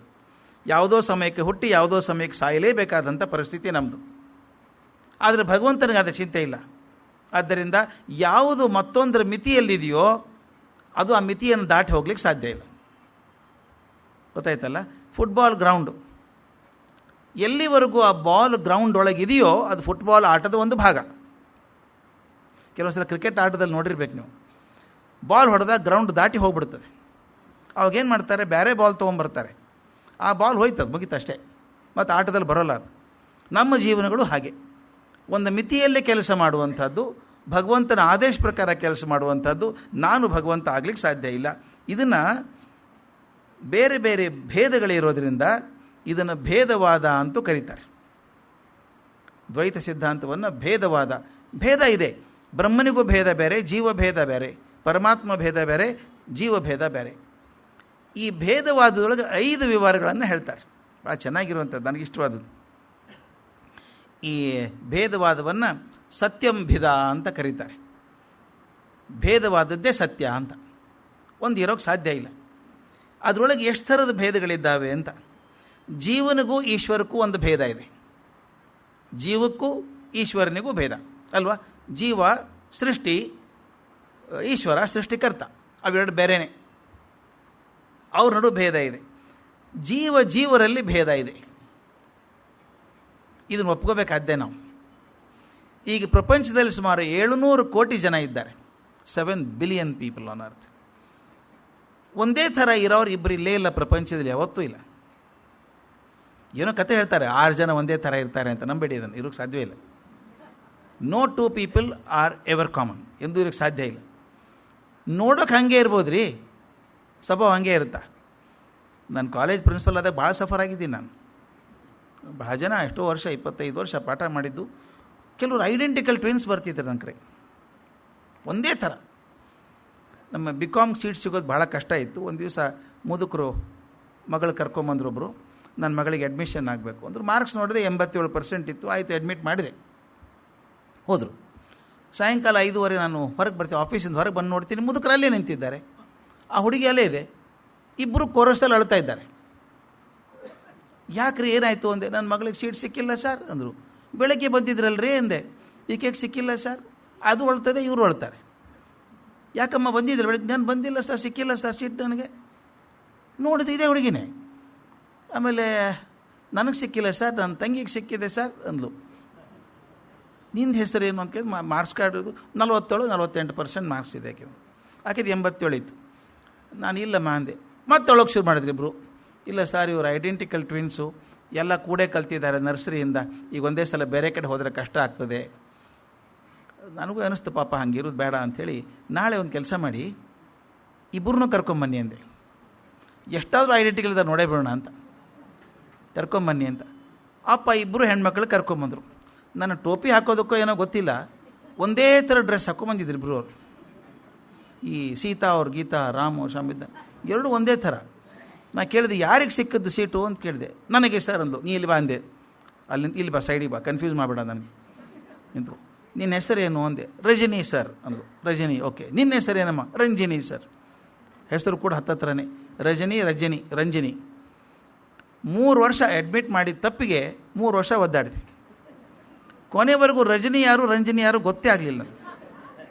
ನನಗೊಂದು ಚಟ, ನಾನೇ ಮೊದಲು ನನ್ನ ಗುಡ್ ಮಾರ್ನಿಂಗ್ ಅನ್ನೋ ಚಟ ನನಗೆ. ಕಾರ್ಡ್ ಬಂದಾಗ ಗುಡ್ ಮಾರ್ನಿಂಗ್ ರಂಜಿನಿ ಅನ್ಬೇಕು. No sir, I am not Ranjini sir, I am Rajani sir ಅನ್ಬೇಕು. ಓ, ತಪ್ಪಾಗಿರಬೇಕು ಅಂತ ಮತ್ತೊಂದು ಸಲ ಬಂದಾಗ ಗುಡ್ ಮಾರ್ನಿಂಗ್ ರಜನಿ, ನಾನು ರಜನಿ ಅಲ್ಲ ಸರ್, ರಂಜಿನಿ ಸರ್. ನಾನು ನಿಜವಾಗ್ಲೂ ಗೊತ್ತಾಗಲಿಲ್ವೋ ಏನೋ, ಟೋಪಿ ಹಾಕಿದ್ರೆ ಗೊತ್ತಾಗಲಿಲ್ಲ. ಆದರೆ ಯಾಕೆ ಹೇಳಿದೆ ಅಂದರೆ, ಇಬ್ಬರು ಹಾಗೆ ಇದ್ದರು ನೋಡೋದಕ್ಕೆ. ರಜನಿ ಯಾವಾಗಲೂ ಮಾರ್ಕ್ಸಲ್ಲಿ ಹೈಯೆಸ್ಟ್ ಮಾರ್ಕ್ಸ್ ತೊಗೊಂಡು 87-90% ತೊಗೊಂಡು ರ್ಯಾಂಕ್ ಬರೋಳು. ಇನ್ನೊಬ್ಬಳಿಗೆ ರಂಜಿನಿ ಅಷ್ಟಕ್ಕಷ್ಟೇ ಬರೋದು. ಅಂದರೆ ಏನಾದಂಗಾಯಿತು, they may be identical to look at, ನೋಡೋದಕ್ಕೆ ಐಡೆಂಟಿಕಲ್ ಆಗಿರಬೇಕು, ಬುದ್ಧಿ ಬೇರೆ ಬೇರೆ ಇದೆಯಲ್ಲ. ಅದಕ್ಕೆ ಹೇಳ್ತಾರೆ, both in brain and body no two human beings exist. ಬುದ್ಧಿ ಮತ್ತು ದೇಹದಲ್ಲಿ ಒಂದೇ ಥರ ಇರುವಂಥ 2 ಜೀವಗಳು ಇದುವರೆಗೂ ಹುಟ್ಟಿಲ್ಲ ಈ ಪ್ರಪಂಚದಲ್ಲ. ಪ್ರಪಂಚ ಶುರು ಆದಾಗಿನಿಂದ ಇಲ್ಲಿವರೆಗೂ ನನ್ನಂಥ ವ್ಯಕ್ತಿ ಜಗತ್ತಲ್ಲಿ ಎಂದೂ ಇರಲಿಲ್ಲ, ಇವತ್ತೂ ಇಲ್ಲ, ಮುಂದೂ ಇರಲ್ಲ. ಇದು ಜೀವಭೇದ ಅನ್ನೋಕ್ಕಾಗಲ್ವಾ? ಒಂದು ಜೀವ ನಡು ಭೇದ ಇದೆ. ನಿಮ್ಮ ಮನೇಲಿ 2 ಮಕ್ಕಳಿದ್ದರೆ ನೋಡಿ, ನಿಮಗೆ ಗೊತ್ತಾಗುತ್ತೆ. ಮೊದಲೇದ್ದೇ ಬೇರೆ, ಎರಡನೇದ್ದೇ ಬೇರೆ. ಇವನು ಹೆಂಗಿದ್ದಾನೆ, ಒಂದೇ ಅಪ್ಪ ಅಮ್ಮನ ಮಕ್ಕಳು ಹಿಂಗೆ ಹಾಕಿದ್ದಾರೆ ಗೊತ್ತೇ ಆಗಲ್ಲ. ಪೂರ್ತಿ ಬೇರೆ ಬೇರೆ ಇರ್ತಾರೆ, ಸ್ವಭಾವನೇ ಬೇರೆ ಅಲ್ವಾ? ಇದನ್ನೇ ಮಧ್ವಾಚಾರ್ಯ ಹೇಳೋದು, ಒಂದು ಜೀವದ ಹಾಗೆ ಇನ್ನೊಂದು ಜೀವ ಇರಲ್ಲ. ಅದಕ್ಕೆ ಕಾರಣಗಳ 108. ನಿಮ್ಮ ಪೂರ್ವಜನ್ಮದ ಕರ್ಮ ಇರ್ಬೋದು, ಅಥವಾ ನಿಮ್ಮ ಸಂಸ್ಕಾರ ಇರ್ಬೋದು, ಅಥವಾ ಬೆಳೆದಿರುವಂಥ ರೀತಿ ಆಗ್ಬೋದು. ಏನೆಲ್ಲ ಸೇರಿ ಒಬ್ಬ ಮನುಷ್ಯ ಇನ್ನೊಬ್ಬನ ಹಂಗೆ ಇರೋಕ್ಕೆ ಸಾಧ್ಯ ಇಲ್ಲ. ಆದ್ದರಿಂದ ಜೀವಗಳ ನಡುವೆ ಭೇದ ಇದೆ. ಜಡಕ್ಕೂ ಜೀವಕ್ಕೂ ಭೇದ ಇದೆ, ಅದು ನಮ್ಗೆ ಗೊತ್ತಿದೆ. ಜಡ ವಸ್ತು ಮತ್ತು ಬದುಕಿರುವಂಥ ವಸ್ತು ಎರಡಕ್ಕೂ ಭೇದ ಇದೆ. ಆದ್ದರಿಂದ ಮೊದಲು ಜೀವ ಈಶ್ವರಕ್ಕೆ ಭೇದ, ಜೀವಗಳ ನಡುವೆ ಭೇದ, ಜಡ ಮತ್ತು ಜೀವಗಳ ನಡುವೆ ಭೇದ. ಇನ್ನೊಂದು ಬಹಳ ಮುಖ್ಯವಾಗಿರುವಂಥದ್ದು ಅಂದರೆ, ಜಡಕ್ಕೂ ಈಶ್ವರನಿಗಿರುವಂಥ ಭೇದ. ಜೀವಕ್ಕೂ ಈಶ್ವರನಿಗೆ ಭೇದ ಇರೋದಾದರೆ ಜಡಕ್ಕೂ ಈಶ್ವರ ವ್ಯತ್ಯಾಸ ಇದ್ದೇ ಇದೆಯಲ್ಲ. ಇನ್ನೊಂದು ವಿಚಿತ್ರ ಅಂದರೆ, ಜಡಕ್ಕೂ ಭೇದ ಇದೆ. ಜಡಗಳ ನಡುವೆ ಭೇದ ಇದೆ. ಅನಿಸಲ್ವಾ ಇದೆ ಅಂತ? ಖಂಡಿತ ಅನಿಸುತ್ತೆ. ಕಲ್ಪನೆ ಮಾಡ್ಕೊಳ್ಳಿ, ಬಂಗಾರ ಬೇರೆ, ಕಲ್ಲು ಬೇರೆ. ಕಲ್ಲೆಲ್ಲ ಸೋಸಿ ಬಂಗಾರ ತೆಗಿತೀನಿ ಅಲ್ವಾ? ಕಲ್ಲಲ್ಲೇ ಇದ್ದದ್ದು ಬಂಗಾರ ಮೊದಲು. ಅದನ್ನು ಸೋಸಿ ಬಂಗಾರ ಬೇರೆ ಮಾಡ್ತೀನಿ. ಎರಡು ಜಡ ವಸ್ತುಗಳೇ ಹಾಗೆ ನೋಡಿದರೆ. ಬಂಗಾರನೂ ಜಡ ವಸ್ತು, ಕಲ್ಲು ಜಡ ವಸ್ತು, ಆದರೆ ನಾವು ಭೇದ ಮಾಡಲ್ವಾ? ಬಂಗಾರನ ತಕ್ಷಣ ಒಯ್ದು ಲಾಕರಲ್ಲಿ ಇಡ್ತೀವಿ, ಕಲ್ಲನ್ನು ಹಾಗೆ ಮನೆ ಮುಂದೆ ಎಸಿತೀವಿ. ಎರಡು ಜಡ ವಸ್ತುಗಳೇ. ವಜ್ರ ಮತ್ತು ಕಾಜು, ವಜ್ರ ನೋಡೋ ಕರಡು ಥರ ಹಾಗೆ ಕಾಣಿಸ್ತಾವೆ. ಈಗಿನ ಕಾಜಿನ ತೊಗೊಂಡ್ರೆ ನೀವು ವಜ್ರ ಕಣ್ಣಂಗೆ ಕಾಣಿಸುತ್ತೆ, ಅದು ವಜ್ರ ಅಲ್ಲ. ಅದು ಎರಡು ಜಡ ವಸ್ತುಗಳೇ. ಅಂದರೆ ಮಧ್ವಾಚಾರ್ಯ ಸಿದ್ಧಾಂತ ಬಹಳ ಚೆನ್ನಾಗಿದೆ. ಅದು ಹೇಗೆ ಜೀವಗಳು ಭಿನ್ನವಾಗಿದ್ದಾವೋ, ಜೀವ ಈಶ್ವರ ಭಿನ್ನ ಆಗಿದ್ದಾನೋ, ಜಡ ಈಶ್ವರ ಭಿನ್ನ ಆಗಿದ್ದಾನೋ, ಹಾಗೆ ಜಡ ವಸ್ತುಗಳು ಕೂಡ ಭಿನ್ನ, ಒಂದರ ಹಾಗೆ ಮತ್ತೊಂದಿಲ್ಲ. ನಾವು ಕಾಲೇಜಲ್ಲಿ ಕಲಿಸ್ಬೇಕಾದ್ರೆ ಹೇಳ್ತಿದ್ವಿ, graphite and diamond are made from the same carbon. ಎರಡು ಕಾರ್ಬನ್ನಿಂದಾನೇ ಆದದ್ದು. ಒಂದು ಡೈಮಂಡ್ ಆಯಿತು, ಇನ್ನೊಂದು ಸೀಸ್ ಕಡ್ಡಿ ಆಯಿತು, ಗ್ರಾಫೈಟ್ ಆಯಿತು. ವಸ್ತು ಒಂದೇ, ಆದರೆ ಇರೋ ರೀತಿ ಬೇರೆ ಬೇರೆ. ಜೀವಗಳಲ್ಲಿ ಭೇದ ಇದ್ದ ಹಾಗೆ ಜಡಗಳ ನಡುವೆ ಭೇದ ಇದೆ. ಈ ಭೇದ ಇರೋದನ್ನು ಪಂಚಭೇದಗಳು ಅಂತ ಕರೀತಾರೆ. ಜೀವ ಭಗವಂತನ ನಡುವೆ ಒಂದು ಭೇದ, ಜೀವಗಳ ನಡುವೆ ಭೇದ, ಜೀವಗಳ ನಡುವೆ ಭೇದ, ಜಡಗಳ ನಡುವೆ ಭೇದ, ಜಡ ಮತ್ತು ಈಶ್ವರ ನಡುವೆ ಭೇದ. ಇವುಗಳನ್ನು ಪಂಚಭೇದ ಅಂತ ಕರೀತಾರೆ. ಇದು ಮೂಲ ಸಿದ್ಧಾಂತ ದ್ವೈತದ್ದು. ಅಂದರೆ ಯಾವುದೂ ಐಡೆಂಟಿಕಲ್ ಅಲ್ಲ. ಮೂರು ಮುಖ್ಯ ನೋಡಿದ್ವಿ ನಾವೀಗ. ಪ್ರಪಂಚ ಸುಳ್ಳಲ್ಲ. ಸುಳ್ಳಾಗಿದ್ದರೆ ಕರೆಗೆ ಹೋಗಬೇಕಾಗಿತ್ತದು, ಯಾವಾಗಲೂ ಹೋಗಬೇಕಾಗಿತ್ತು. ಎಷ್ಟು ಶತಮಾನಗಳಿಂದ ಮಿಲಿಯನ್ಸ್ ಆಫ್ ಇಯರ್ಸ್ ನಡ್ಕೊಂಬಂದಿದೆ. ಪ್ರಪಂಚ ಇದೆಯಲ್ಲ, ಮಿಥ್ಯ ಅಂತ ಅನ್ನೋದು ಹೇಗೆ? ಯಾರಿಗೆ ಮಿಥ್ಯ? ಅದು ಸತ್ತು ಹೋದವ್ರಿಗೆ ಮಿಥ್ಯ ಆಗಿರಬೇಕು. ಅವರಿಲ್ಲ, ಅವ್ರು ಮಿಥ್ಯ ಆದರೆ ಹೊರತಾಗಿ ಜಗತ್ತು ಮಿಥ್ಯ ಆಗಲಿಲ್ಲ. ಜಗತ್ತು ಉಳ್ಕೊಂಡಿದೆ. ಅವತ್ತಿನ ಇತಿಹಾಸ ಇವತ್ತಿಗಿದೆ, ಅವತ್ತಿನ ಶಾಸ್ತ್ರ ಇವತ್ತಿಗೂ ಇದೆ, ಎಲ್ಲವೂ ಇದೆ. ಆದ್ದರಿಂದ ಜಗತ್ತು ಮಿಥ್ಯ ಅಲ್ಲ, ಮೊದಲೇ ಪಾಯಿಂಟ್. ಎರಡನೇದು, ಇದು ಭೇದ ಇರುವಂಥದ್ದು ದ್ವೈತವಾದ. ಜೀವ ಬೇರೆ, ಪರಮಾತ್ಮ ಬೇರೆ. ನಾ ಎಷ್ಟೇ ಮಾಡಿದರೂ ಪರಮಾತ್ಮ ಆಗೋಕ್ಕೆ ಸಾಧ್ಯ ಇಲ್ಲ. ಆಗಲೇ ಲಾಜಿಕ್ ಹೇಳಿದೆ, ಅಹಂ ಬ್ರಹ್ಮಾಸ್ಮಿ, ನಾನು ಬ್ರಹ್ಮ ಅಂತ ಅನ್ಬೇಕಾದ್ರೆ ನಾನು ಬ್ರಹ್ಮ ಎರಡು ಬೇರೆ. ಡೆಫಿನಿಷನ್ನಲ್ಲೇ ಬೇರೆ ಆಯ್ತಲ್ಲ ಇದು. ನಾನು ಏನೇ ಮಾಡಿದರೂ ಬ್ರಹ್ಮ ಆಗೋಕ್ಕೆ ಸಾಧ್ಯ ಇಲ್ಲ. ಯಾಕಂದರೆ creation cannot become the creator. ನಾನು ಆಗಲೇ ಹೇಳಿದ್ನಲ್ಲ, painting cannot become the painter, jewel cannot become A jeweller. ವಜ್ರದ ವಸ್ತು, ವಜ್ರದ ತಯಾರು ಮಾಡಿದವನಾಗ್ಲಿಕ್ಕೆ ಸಾಧ್ಯ ಇಲ್ಲ. ಹಾಗೆ ಕ್ರಿಯೇಷನ್ನೇ ಬೇರೆ. ಪದ್ಯ ಬರೆದದ್ದು ಕವಿ ಆಗಲಿಕ್ಕೆ ಸಾಧ್ಯ ಇಲ್ಲ. ಬರೆದಂಥ ಲೇಖಕ ಆಗಲಿಕ್ಕೆ ಸಾಧ್ಯ ಇಲ್ಲ. ಹಾಗೆ ಸೃಷ್ಟಿ ಆದವನು ಸೃಷ್ಟಿಕರ್ತ ಆಗೋಕ್ಕೆ ಸಾಧ್ಯ ಇಲ್ಲ ಅಂತ ಈ ಪಂಚಭೇದಗಳು, ಈ ಮೂಲ ಸಿದ್ಧಾಂತ ದ್ವೈತ ಸಿದ್ಧಾಂತದಿರುವಂಥದ್ದು. ಇದನ್ನು ಹೇಳೋದಕ್ಕೆ ಸಮರ್ಥನೆಗಾಗಿ ದ್ವಾಸುಪರ್ಣ ಸುಯಾಜ ಅಂತಕೊಂಡು ಭಾಳ ಚೆಂದದು. ದ್ವಾಸುಪರ್ಣ ಸಯುಜ ಸಕಾಹ ಅಂತ ಒಂದು ಮಾತು, ಮುಂಡಕ ಉಪನಿಷತ್ತದ ಮಾತು. ಅದನ್ನು ಬಳಸ್ಕೋತಾರೆ. ಮುಂಡಕೋಪನಿಷತ್ತಲ್ಲಿ ಬರುವಂಥದ್ದು ಎರಡು ಪಕ್ಷಿಗಳು ಕೂತಿದ್ದಾವೆ ಗಿಡದಲ್ಲಿ. ಇದು ಭಾಳ ಪ್ರಸಿದ್ಧವಾದಂಥ ಎನಾಲಜಿ ಇದು. ಎಲ್ಲರೂ ಬಳಸ್ತಾರೆ. ಮತ್ತು ಇದನ್ನು ಎರಡು ಪಕ್ಷಿಗಳು ಕೂತಿದ್ದಾವೆ. ಒಂದು ಪಕ್ಷಿ ಬರೀ ಹಿಂಗೆ ನೋಡ್ತಾ ಇದೆ, ಇನ್ನೊಂದು ಪಕ್ಷಿ ಓಡಾಡಿ ಆಹಾರ ತೊಗೊಂಬರುತ್ತೆ, ಎಲ್ಲ ಕೆಲಸ ಮಾಡ್ತದೆ, ಯಾವಾಗಲೂ ಕೆಲಸ ಮಾಡ್ತಾನೆ ಇರುತ್ತೆ. ಅದು ಯಾವಾಗ ಅದು ತುಂಬ ಸುಸ್ತಾದಾಗ ತಲೆ ಎತ್ತಿ ಇನ್ನೊಂದು ಪಕ್ಷಿ ನೋಡಿದಾಗ ಅದು ಸುಸ್ತು ಕಮ್ಮಿ ಆಗ್ತದೆ. ಒಂದು ಓಡಾಡುವಂಥ ಪಕ್ಷಿ ಇದೆಯಲ್ಲ, ಅದು ಸೃಷ್ಟಿ, ಪ್ರಕೃತಿ ಅಂತ ಕರಿತೀವಿ ಅದನ್ನು. ಇನ್ನೊಂದು ನೋಡ್ತಾ ಇದೆಯಲ್ಲ, ಅದು ಪುರುಷ, ಅದು ಭಗವಂತ ಇದ್ದ ಹಾಗೆ. ಒಂದು ಭಗವಂತ ಸಾಕ್ಷಿ ರೂಪದಲ್ಲಿ ಜಗತ್ತನ್ನು ನೋಡ್ತಾ ಇರ್ತಾನೆ, ಅವನು ಭಾಗಿಯಾಗಲ್ಲ. ಆದರೆ ಭಾಗಿಯಾದಂಥ ಜಗತ್ತಿನಲ್ಲಿ ಜೀವಗಳಿದ್ದಾವಲ್ಲ, ಒದ್ದಾಡ್ತಾ ಇರ್ತಾವೆ. ಟೈಮ್ ಸಿಕ್ಕಾಗ ಮುಖ ಎತ್ತಿ ಭಗವಂತ ಕಡೆ ನೋಡಿದಾಗ ಸ್ವಲ್ಪ ಆರಾಮ ಅನಿಸುತ್ತೆ. ದ್ವಾಸುಪರ್ಣ ಸಯುಜ ಸಖಃ ಅಂತ. ಆದ್ದರಿಂದ ಎರಡಿದ್ದಾವೆ. ಮನುಷ್ಯನಿಗೆ ಇರುವಂಥ ಮಿತಶಕ್ತಿ, ಭಗವಂತನಿಗಿರುವಂಥ ಅನಂತ ಶಕ್ತಿ ಎರಡೇ. ಭಗವಂತನಿಗೆ ಅನಂತವಾದ ಶಕ್ತಿ ಇದೆ, ಮನುಷ್ಯನಿಗೆ ಅತ್ಯಂತ ಮಿತವಾದ ಶಕ್ತಿ ಇದೆ. ಮಿತವಾದ ಶಕ್ತಿ ಎಷ್ಟೇ ಪ್ರಯತ್ನ ಮಾಡಿದರೂ ಅನಂತ ಆಗೋಕ್ಕೆ ಸಾಧ್ಯ ಇಲ್ಲ. ಆದ್ದರಿಂದ ಭೇದ ಉಳ್ಕೊಳ್ಳೋದೇ ಇದು. ಆದ್ದರಿಂದ ದ್ವೈತ ಇದು. ಇದನ್ನು ಸಿದ್ಧ ಮಾಡೋದಕ್ಕೆ ಆಚಾರ್ಯರು ಮೂರು ತಗೋತಾರೆ. ಎಲ್ಲ ದರ್ಶನಕಾರರು ತೊಗೊಂಡದ್ದು ಅದೇನೆ. ಒಂದು ಸಾಧ್ಯ ಮಾಡಬೇಕಾದ್ರೆ ಮೂರಿದ್ದಾವೆ. ಒಂದು ಪ್ರತ್ಯಕ್ಷ, ಅನುಮಾನ ಮತ್ತು ಕೊನೆಗಿರುವಂಥ ಶಾಸ್ತ್ರ ಅಂತ. ಇದಕ್ಕೊಂದು ಬ್ಯಾಕ್ಗ್ರೌಂಡ್ ಹೇಳಿಬಿಡ್ಬೇಕು. ಹಿಂದ್ಕೊಮ್ಮೆ ಹೇಳಿದ್ದೀನಿ, ಯಾವಾಗೂ ನೆನಪಿದೆ ನನಗೆ. ಸ್ವಾಮಿ ವಿವೇಕಾನಂದರು ಅಮೇರಿಕಾದಿಂದ ಬಂದ ಮೇಲೆ ಮಡ್ರಾಸ್ ಕ್ರಿಶ್ಚಿಯನ್ ಕಾಲೇಜಿಗೆ ಹೋದರು. ತರುಣ, ಇನ್ನು ಭಾಳ ಹೊಸ ಹುಡುಗ. ಅವ್ರ ಪ್ರಶ್ನೆ ಕೇಳೋಕ್ಕೆ ಶುರು ಮಾಡಿದರು. ನೀವು ಏನು ಹೇಳ್ತಿರ್ತೀರಿ ಅಧ್ಯಾತ್ಮ ಅಧ್ಯಾತ್ಮ ಅಂತೀರಿ, ಒಂದಕ್ಕೂ ಪ್ರೂಫ್ ಇಲ್ಲ. ದೇವರಿದ್ದಾನೆ ಅಂತೀರಿ, ಅದಕ್ಕೆ ಪ್ರೂಫ್ ಇಲ್ಲ. ಏನು ಕೇಳಿದ್ರು ಒಂದು ಶಾಸ್ತ್ರ ಅಂತೀರಿ. ಅದಕ್ಕೆ ವಿವೇಕಾನಂದ ಹೇಳಿದ ಮಾತು ಭಾಳ ಚೆನ್ನಾಗಿದೆ. It can baffle any scientist also, ಅಷ್ಟು ಚೆನ್ನಾಗಿದೆ. ಏನಿಲ್ಲಪ್ಪ, ನಿಮ್ಮ ವಿಜ್ಞಾನ ಏನು ಹೇಳುತ್ತೋ ಅದೇನು ತತ್ವಜ್ಞಾನನೂ ಅದೇ ಹೇಳುತ್ತೆ, ಬೇರೆ ಇಲ್ಲ. ನಮಗೂ ಅವೇ 3 ಉಪಕರಣಗಳಿದ್ದಾವೆ. ಸೈನ್ಸಲ್ಲಿ ಏನು ಮಾಡ್ತೀವಿ ನಾವು, ವಿಜ್ಞಾನದಲ್ಲಿ ಮೊದಲು ಪ್ರಯೋಗ ಮಾಡ್ತೀವಿ. ಪ್ರಯೋಗ ಮಾಡಿ ಸರಿ ಆದರೆ ಕರೆಕ್ಟ್, ಇದು ಸಿದ್ಧಾಂತ ಆಗ್ತದೆ. ಎಲ್ಲನೂ ಪ್ರಯೋಗ ಮಾಡೋಕ್ಕಾಗಲ್ವೇ ಅಲ್ವ ಸರ್? ಎಲ್ಲೋ ಪ್ರಯೋಗ ಮಾಡೋಕ್ಕಾಗೋದಿಲ್ಲ. ಕೆಲವೊಂದು ಪ್ರಯೋಗ ಮಾಡೋ, ಕೆಲವೊಂದು ಮಾಡೋಕ್ಕಾಗೋದೇ ಇಲ್ಲ. ಈಗ ನೀವು ಕೆಲವರು ಬೇಗ ಹೇಳೋ ಅಭ್ಯಾಸ ಇರೋಲ್ಲ. ಬೆಳಗ್ಗೆ ಎದ್ದು ಹೊರಗೆ ಬಂದಾಗ ಮನೆ ಮುಂದೆ ಒಂದು ನ್ಯೂಸ್ ಪೇಪರ್ ಇರ್ತದೆ, ಒಂದು ಹಾಲಿನ ಪ್ಯಾಕೆಟ್ ಇರ್ತದೆ. ನೀವು ಹೇಳಿದ್ದೀರಿ ಮಲ್ಲಿ ಕೂಪನ್ ಕೊಟ್ಟಿರ್ತೀರಿ, ಏನು ಹೇಳ್ತೀವಿ, ಅಮೌಂಟ್ ಕೊಟ್ಬಿಟ್ಟಿರ್ತೀರಿ ತಿಂಗಳ ಮೊದಲೇ. ಹಾಲಿನ ಪ್ಯಾಕೆಟ್ ಇರುತ್ತೆ. ಒಂದು ದಿವಸನೂ ಹಾಲು ಪ್ಯಾಕೆಟ್ ಯಾವ ಇಟ್ಟಿದ್ದ ನೋಡಿಲ್ಲ ನೀವು. ಆದರೆ ಹಾಲಿನ ಪ್ಯಾಕೆಟ್ ಇದೆ ಮನೆ ಮುಂದೆ. ಹಾಲಿನ ಪ್ಯಾಕೆಟ್ ಇದ್ರೆ ಏನರ್ಥ? ಯಾರೋ ತಂದು ಇಟ್ಟು ಹೋಗಿದ್ದಾರೆ. ಯಾಕೆ ಭಾಳ ಜೀನಿಯಸ್ ಬೇಕಾಗಿಲ್ಲ, ಇಟ್ಟು ಹೋಗಿದ್ದಾರೆ ಯಾರೋ. ಆ ಹುಡುಗ ಯಾವನೋ ಗೊತ್ತಿಲ್ಲ, ಯಾವನೋ ತಂದಿಟ್ಟು ಹೋಗಿದ್ದಾನೆ. ಮನೆ ಮುಂದೆ ಹಾಲಿನ ಪ್ಯಾಕೆಟ್ ಇರೋದಾದರೆ ಯಾರೋ ತಂದಿಟ್ಟು ಹೋಗಿರಬೇಕು ಅಲ್ವಾ? ಇದು ನಾನು ನೋಡಿಲ್ಲ, ಇದು ಪ್ರಾಕ್ಟಿಕಲ್ ಅಲ್ಲ, ಬಟ್ ಅನುಮಾನ, ಹೈಪಾಥೆಸಿಸ್. ಮನೆ ಮುಂದೆ ಹಾಲಿನ ಪ್ಯಾಕೆಟ್ ಇರಬೇಕಾದ್ರೆ ಯಾರೋ ತಂದಿಟ್ಟು ಹೋಗಿದ್ದಾರೆ, ಇದು ಅನುಮಾನ. ಅವ್ರು ಹೇಳ್ತಾರೆ, ನಮ್ಮ ಸೈನ್ಸಲ್ಲಿ ಹೇಗೆ ನೀವು ಮಾಡ್ತೀರಿ, ಎಲ್ಲವನ್ನು ಪ್ರಾಕ್ಟಿಕಲಾಗಿ ಮಾಡೋಕ್ಕೆ ಬರೋಲ್ಲ. ವಿವೇಕಾನಂದ ಕೇಳ್ತಾರೆ, ಆ್ಯಟಮ್ ನೋಡಿದ್ದೀರೇನಪ್ಪ ನೀವು? ವಿಜ್ಞಾನದ ವಿದ್ಯಾರ್ಥಿಗಳಲ್ಲ ನೀವು, ಪರಮಾಣುವನ್ನು ನೋಡಿದ್ದೀರಾ ಅಂತ. ಇಲ್ಲ ಅಂತಾರೆ ಅವರು. ಮತ್ತು ಏನೇನು ಹೇಳ್ತೀರಿ, ಇಲೆಕ್ಟ್ರಾನ್ ಇದ್ದಾವೆ, ಪ್ರೋಟಾನ್ ಇದ್ದಾವೆ, ನ್ಯೂಟ್ರಾನ್ ಇದ್ದಾವೆ ಅಂತ ಯಾರು ಹೇಳಿದ್ರು ನಿಮಗೆ? ಅಲ್ಲ, ಇದು ಹಿಂಗೆ ಇರಬೇಕಾದ್ರೆ ಇದು ಹಿಂಗೆ ಇರಬೇಕು. ಗೊತ್ತಾಯ್ತಲ್ಲ ಹೇಳೋದು? ಡಾಕ್ಟ್ರ್ ಏನು ಮಾಡ್ತಾರೆ, ಹಿಂಗೆ ಬಂದಿದ್ರೆ, ಜ್ವರ ಬಂದಿದ್ದರೆ ಇದು ಬಹುಶಃ ವೈರಲ್ ಫೀವರ್ ಇರಬೇಕು. ವೈರಲ್ ಕಾಣಿಸಿಲ್ಲ ಅವರಿಗೆ, ವೈರಸ್ ಕಾಣಿಸಿಲ್ಲ. ಆದರೆ ಈ ಡಯಾಗ್ನೋಸಿಸ್ ಅಂತ ಕರಿತೀವಿ ನಾವು. ಗುರುತಿಡೋದು ಹೇಗೆ? ಕಾರ್ಯಕಾರಣ. ಇದು ಹಿಂಗೆ ಆಗಿರಬೇಕಾದ್ರೆ ಈ ರೋಗ ಇರಬೇಕು ಅಂತ ಗೊಂಡಿಡಿಯೋದು. ಅನುಮಾನ ಅದು. ಟ್ರೈ ಮಾಡಿ ನೋಡೋಣ, ಒಂದು ಔಷಧಿ ಕೊಟ್ಟು ನೋಡಿ, 3 ದಿವಸ ಡಾಕ್ಟ್ರ್ ಹೇಳೋದು ತಾನೆ, 3 ದಿವಸ ನೋಡಿ ಕಡಿಮೆ ಆಗ್ತಿದ್ರೆ ಮತ್ತೆ ಬದಲಿ ಮಾಡಿಕೊಡ್ತೀನಿ ನಿಮ್ಗೆ ಬೇರೆದು. ಹೀಗೆ ಡಯಾಗ್ನೋಸ್ಟಿಕ್ ಮಾಡೋದು. ಇಲ್ಲಿ ಹೇಳ್ತಾರೆ, ನಾವು ಅನುಮಾನ ಮಾಡ್ತೀವಿ.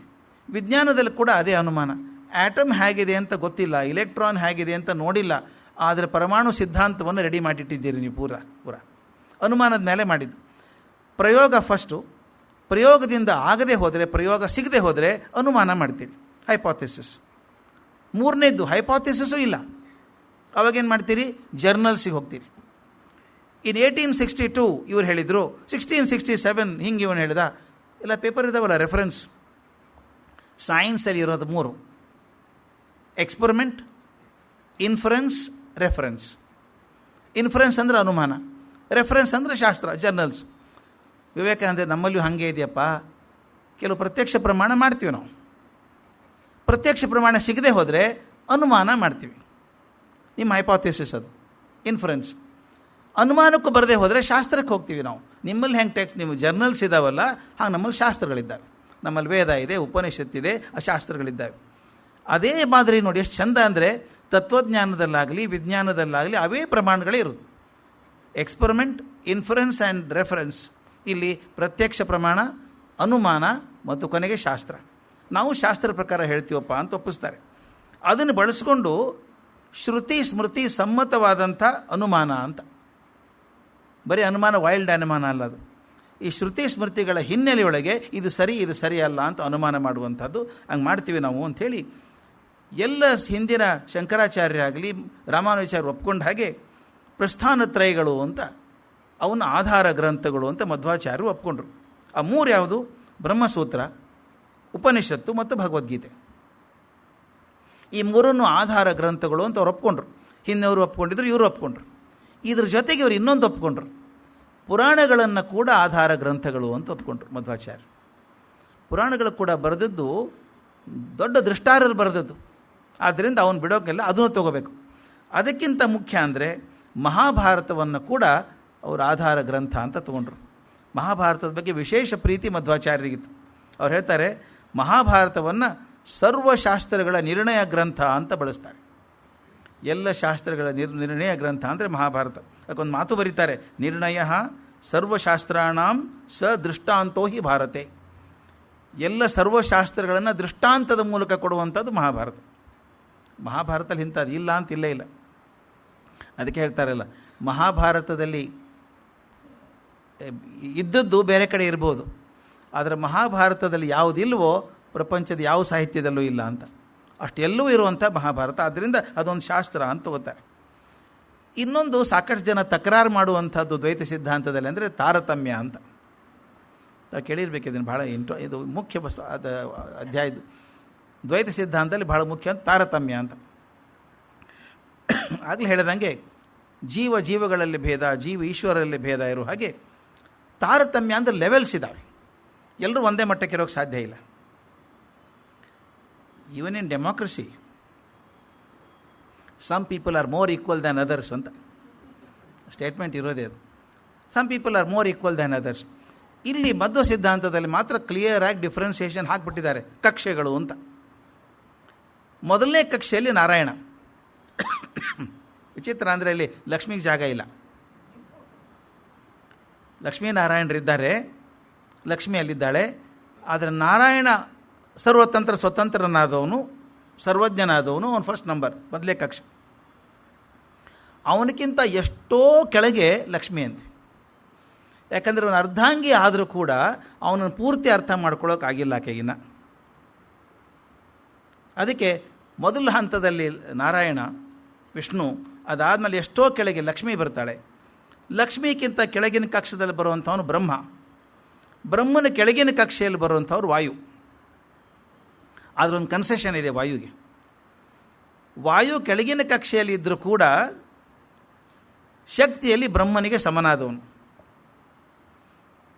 ಕಕ್ಷೆಯಲ್ಲಿ ಬ್ರಹ್ಮ ಮೇಲೆ ವಾಯು ಕೆಳಗಾದರೂ ಕೂಡ ಶಕ್ತಿಯಲ್ಲಿ ವಾಯು ಬ್ರಹ್ಮನಿಗೆ ಸಮನಾದವನು. ಅವನು ತನ್ನ ಹೆಂಡತಿಯಾದ ಭಾರತಿ, ವಾಯುವಿನ ಹೆಂಡತಿ ಭಾರತಿ, ಅವರಿಬ್ಬರು ಒಂದೇ ಕಕ್ಷೆಯಲ್ಲಿದ್ದು ವಿಷ್ಣುವಿನ ಆದೇಶದಂತೆ ಪ್ರತಿಯೊಂದು ಜೀವರೊಳಗಿದ್ದು, ಪ್ರತಿಯೊಂದು ಜೀವದೊಳಗಿರುವಂಥದ್ದು ಪ್ರಾಣದೇವರು, ಆ ವಾಯು ಇದ್ದು ಆ ಜೀವಗಳನ್ನು ನಡೆಸ್ತಾನೆ ಅಂತ ಒಂದು ನಂಬಿಕೆ ಇರೋದು. ಅಂದರೆ ಇದು ಭಾಳ ಚಂದ ಆರ್ಗ್ಯುಮೆಂಟ್ ಹೇಳಬೇಕಂದ್ರೆ. ಮೇಲೆ ಆಫೀಸರ್ಸ್ ಇದ್ದಾರೆ, but direct instruction from the boss ಇಲ್ಲಿ ಬರಬೇಕು. ವಾಯುದೇವರಿಗೆ ಡೈರೆಕ್ಟ್ ವಿಷ್ಣುವಿನ ಆದೇಶದ ಪ್ರಕಾರ ಪ್ರತಿಯೊಂದು ಜೀವದಲ್ಲಿ ಹೋಗಿ ಆ ಜೀವದ ಶಕ್ತಿಯ ಹಾಗೆ ನಡೆಸ್ಕೊಂಡು ಹೋಗೋದು ವಾಯುದೇವರದು ಅಥವಾ ಪ್ರಾಣದೇವರು ಅಥವಾ ಭಾರತೀ ದೇವಿ ಕೆಲಸ. ಅದಕ್ಕೆ ನಾವು ವಾಯು ಜೀವೋತ್ತಮ ಅಂತ ಕರೆಯೋದು. ಹರಿ ಸರ್ವೋತ್ತಮ, ವಾಯು ಜೀವೋತ್ತಮ ಅಂತ. ಹರಿ ಸರ್ವೋತ್ತಮ ಆತ, ಆತನ ಹೇಳಿಕೆಯಂತೆ ಆದೇಶದಂತೆ ನಡೆಯುವಂಥವನು ಪ್ರಾಣದೇವರು. ಆತ ಪ್ರತಿಯೊಂದು ಜೀವದಲ್ಲಿ ಭಾರತೀಯ ಜೊತೆಗಿದ್ದುಕೊಂಡು, ಅದಕ್ಕೆ ಈ ಭಾರತೀಯ ರಮಣ ಅಂತರ್ಗತ ಅಂತ ಹೇಳಬೇಕು ನಾವೆಲ್ಲ ಕಡೆ ಹೇಳಬೇಕಾದ್ರೆ. ಭಾರತೀಯ ರಮಣ ಅವನು ವಾಯು ಹೇಳಬೇಕಾದ್ರೆ ಹಾಗೆ ಅವರಿಬ್ಬರೂ ಕೆಳಗಿನ ಕಕ್ಷೆಯಲ್ಲಿದ್ದರೂ ಕೂಡ ಬ್ರಹ್ಮನಿಗೆ ಸಮನಾಗಿ ಜೀವನ ನಡೆಸ್ಕೊಂಡು ಹೋಗ್ತಾರೆ. ಆದ್ದರಿಂದ ಅವನು ಮುಖ್ಯ ಪ್ರಾಣ ಅಂತ ಕರೆಯೋದು. ಎಲ್ಲರ ಪ್ರಾಣಗಳಿಗೆ ಅಧಿಪತಿ ಆಗಿರೋದ್ರಿಂದ ಆತ ಮುಖ್ಯ ಪ್ರಾಣ ಅಂತ. ಈ ತಾರತಮ್ಯ ಸಿದ್ಧಾಂತ ಇದೆಯಲ್ಲ, ಮಧ್ವ ಸಿದ್ಧಾಂತಕ್ಕೆ ವಿಶಿಷ್ಟವಾದಂಥದ್ದು. ಕೆಲವು ತಮಾಷೆ ಮಾಡ್ತಾರೆ, ಇದೇನು ರೀ ಲೆವೆಲ್ಸ್ ಅವು, ಕಂಪಾರ್ಟ್ಮೆಂಟ್ ಅವು ಅಲ್ಲಿರೋದಕ್ಕೆ ಅಂತ. ಆದರೆ ದಯವಿಟ್ಟು ಗಮನಿಸಿ, ನಮ್ಮ ಜೀವನದಲ್ಲೂ ತಾರತಮ್ಯ ಇಲ್ವೇ? ಕಲ್ಪನೆ ಮಾಡ್ಕೊಳ್ಳಿ, ಮನೆಗೆ ಯಾರೋ ಬರ್ತಾರೆ, 4-5 ಜನ ಒಂದೇ ಸಲ ಬಂದುಬಿಡ್ತಾರೆ. ಅವ್ರನ್ನ ಕೂಡಿಸೋದ್ರಿಂದ ಹಿಡಿದು ತಾರತಮ್ಯ ಮಾಡಲ್ವ ನಾವು? ದೊಡ್ಡವರು ಮೇಲೆ ಕೂಡಿ, ತೆಳಕೊಡು ಮೇಲೆ ಕೂಡೋರು ಬಂದವ್ರೊಳಗೆ, ಅದರೊಳಗೆ ಯಾರಿಗೇನು ಕೊಡಬೇಕು? ಸಪೋಸ್ ಈ ಮನೇಲಿ 4 ಜನ ಇರೋಕ್ಕೆ ಬಂದರು ಅಂತ ಇಟ್ಕೊಳ್ಳಿ. ತುಂಬ ದೊಡ್ಡವರೊಬ್ಬರಿದ್ದಾರೆ, ಭಾಳ ಗೌರವಸ್ಥರಿದ್ದಾರೆ, ಇನ್ನೊಬ್ಬರು ಇಂಪಾರ್ಟೆಂಟ್ ಮನುಷ್ಯರು ಇದ್ದಾರೆ. ನಿಮ್ಮ ಮನೇಲಿ ಇರೋದೇ 2 ರೂಮು. ಏನು ಮಾಡ್ತೀರಾ ಅವಾಗ? ನಿಮ್ಮ ರೂಮನ್ನು ಅಥವಾ ಇದ್ದದ್ರೊಳಗೆ ಚೆನ್ನಾಗಿರೋ ಕೋಣೆಯನ್ನು ಅತ್ಯಂತ ಗೌರವಾನ್ವಿತ ವ್ಯಕ್ತಿ ಯಾರು ಬಂದಿದ್ದಾರೆ ಅವ್ರಿಗೆ ಕೊಡ್ತೀರಿ.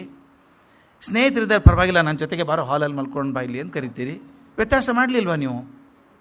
ಈ ತಾರತಮ್ಯ ಆಗೋದೇ. ಮನೆಗೆ ಬಂದವರಿಗೆ ಊಟಕ್ಕೆ ಕೂತ್ಕೊಂಡಾಗ ಜಾಗ ಕೂಡ ಪ್ರಿಫರೆನ್ಸ್ ಇರುತ್ತೆ, ನೋಡಿದ್ದೀರಾ ನೀವು?